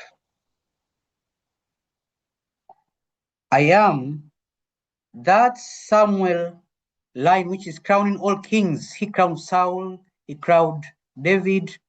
That Samuel now gave birth to Elijah. In future, Elijah now, we see now John the Baptist coming from that same line. But we'll go to the book called Order of Ancients. Elijah himself is calling himself coming from the descendants of Ephraim, so as to just, is the way like his father is saying here. His father Samuel was saying here. Samuel 1:1 we are calling, these Levites understood how it will be had right now. That's why Samuel 1:1, if you don't go further, you think these people are Ephraimites, because he's saying that an Ephraimite. There was certain man, this one, an Ephraimite. Why is he calling himself an Ephraimite? He's empowering back that firstborn birthright, which will be difficult. So these Levites played a part. They call themselves, but the one which was an Ephraimite was not Eliah, was Elisha. That's why Elisha received double portion. He received double portion because now the firstborn must have double portion. He said, when Eliah was going, he said, what do you want, Elisha? He told me, I want double portion. And he got double portion because he was the firstborn, he was Ephraim. So that is how you understand this. But Eliah himself, even though he's calling himself Ephraim, is like his fathers, he called himself Ephraimite. He was a Levite, working in the hill countries of Ephraim. That's why when you go now to First Chronicles, here it's written actually, but I'll lose my train of thought. People know, I know you are Bible scholars, you know Samuel was Levi. If you don't know, you need to up your Bible game. Samuel is not Ephraim, but Eliah is doing the same thing in the order of Ancients. He's calling himself Ephraimite. I received it from my father, the Ephraimite. In the order of Ancients, Eliah is not leaving even the gap of people to forget that Jacob was not fighting for the firstborn right just for it to be nothing. So he's calling him in that name. But he is not an Ephraimite, he's a Levite. But they fought even harder because there's a way which they know how it will be hard in the end times for the identity of Ephraim to be accepted and the function to be accepted. So who knows, maybe that will be the case, because it's not received with a welcoming heart like how we received the awakening of Judah, because it feels like it's a competition when it's the Bible. So it's there's something you receive with the open heart and something you receive like so they add that extra layer of calling themselves Ephraimite. You read the Order of Ancient and you'll understand this. They asked him, then who are you? Are you Elijah? Funny enough, why he said John the Baptist, he said, I am not. Why? Because still they were asking him, are you this final Elijah? Because Elijah did not die, and actually he's in heaven. Elijah is the person. This is the descendant of Elijah. But it's written in the Bible, Elijah must surely come. So he didn't want them to confuse that this is the final Elijah. So he said, I am not. And he said, he went down here, he said he's Isaiah. Notice there is coming from the word of Isaiah for a reason, but let me carry on. Are you the prophet? He said, no. Finally, they said, who are you? Give us an answer to take back. Why are they saying to take back? You come to understand. To those who sent us, what do you say about yourself? John replied in the word of Isaiah the prophet, I am the voice of one calling in the wilderness. Make straight the way of the Lord. Brothers and sisters, this is the place we are right now, called wilderness of the people. The voice which will come from the descendants of Elijah. John has confirmed he's not the final one, he's not the final Elijah, even though he's among the descendants of Elijah. But in the wilderness, what? Not crown kings, no. We're not teaching this even of Ephraim to say we are kings, no. We'll never say that actually, like Ephraim is king, Ephraim, no. We're just reaching the perception. Make straight the way of the Lord. This is the calling. Make the way of the Lord straight. Prepare the tribes. Make the tribes assemble in their order. Now the Pharisees who's been sent questioned him, why then do you baptize if you are not Messiah, Elijah, or the prophet? Why are you baptizing if you are neither of the three? Said, I baptize you with water. John replied, but among you stand one who you do not know. He the one who comes after me. His stripe and sandal I am not worthy to untie. So look what is funny. I'm not going to go into it today. This all happened at Bethany, on the other side of the Jordan, where John was baptizing. So if the other side of the Jordan, let me show you River Jordan. And let me use the, should I use the AI to ask? Yeah, let me ask something. According to John, how many places did John the Baptist baptize? And which was the first? When did he start baptizing at? John the Baptist did not baptize in one place. There's this place called the Bethany, beyond the Jordan. Another place is called Ain near Salim. So these two places are different. Actually, this near Salim is usually near Jerusalem. And this beyond the Jordan, now let's go to this map. River Jordan is this one, but there's another River Jordan beyond the Galilee, which is this one.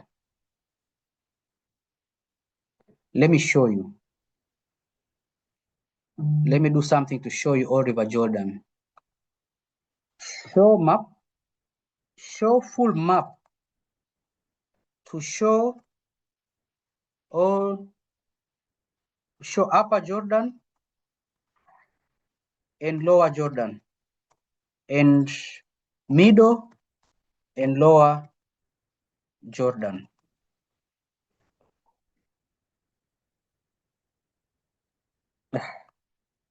River Jordan, the twin country, River Jordan, in ancient Israel. Are we together with people? I'm not sure, but let me finish. I'm finishing now. Myself, I'm tired now.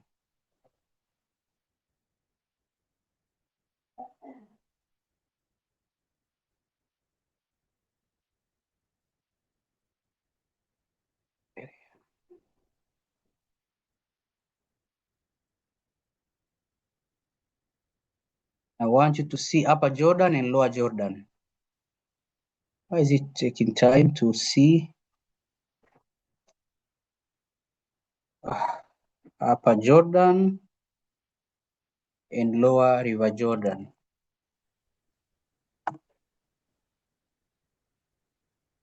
All images, AI. Can I use this?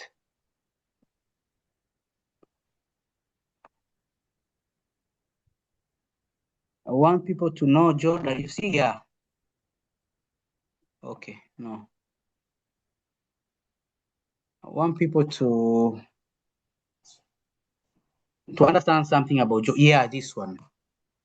At least I got this one.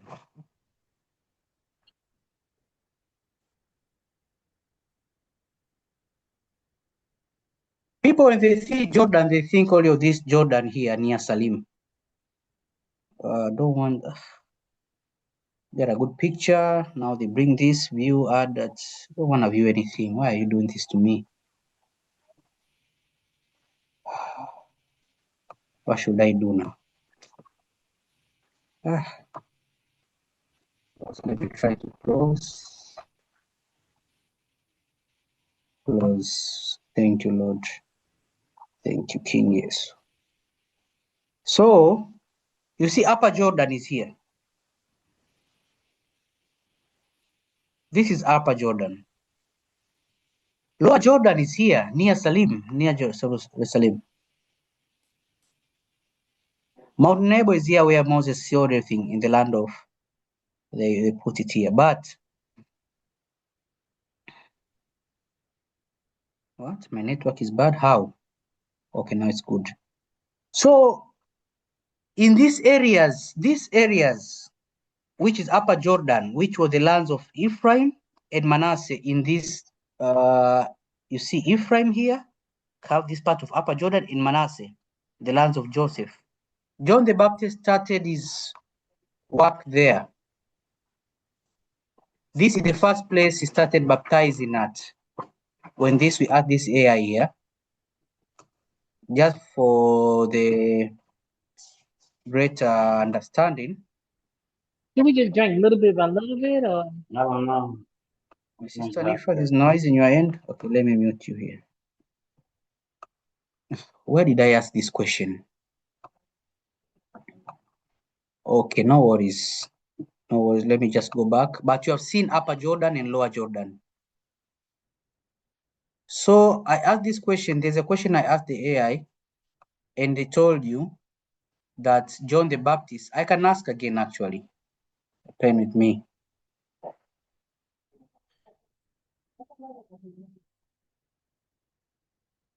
Where lists all places John the Baptist baptized, and which was his first place.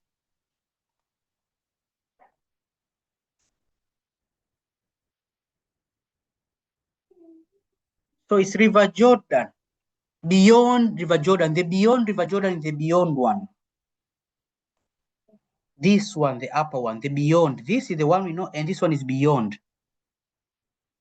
So let me just end there because, okay, let me finish this because there's a story, good thing of even the evidence here I'll give you about the Gikuyu actually.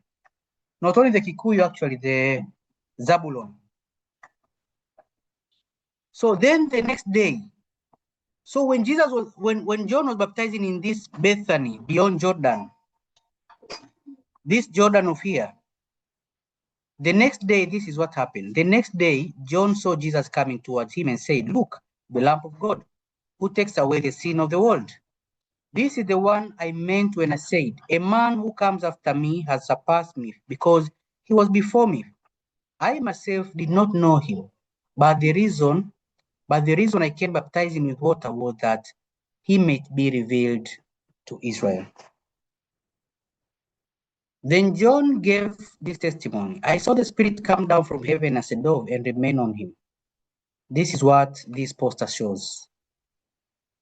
He was in beyond Jordan, these lands of Ephraim and Manasseh, the beyond Jordan of here, not this Jordan of here first. Okay, thank you. My network, I think, is bad. Am I back?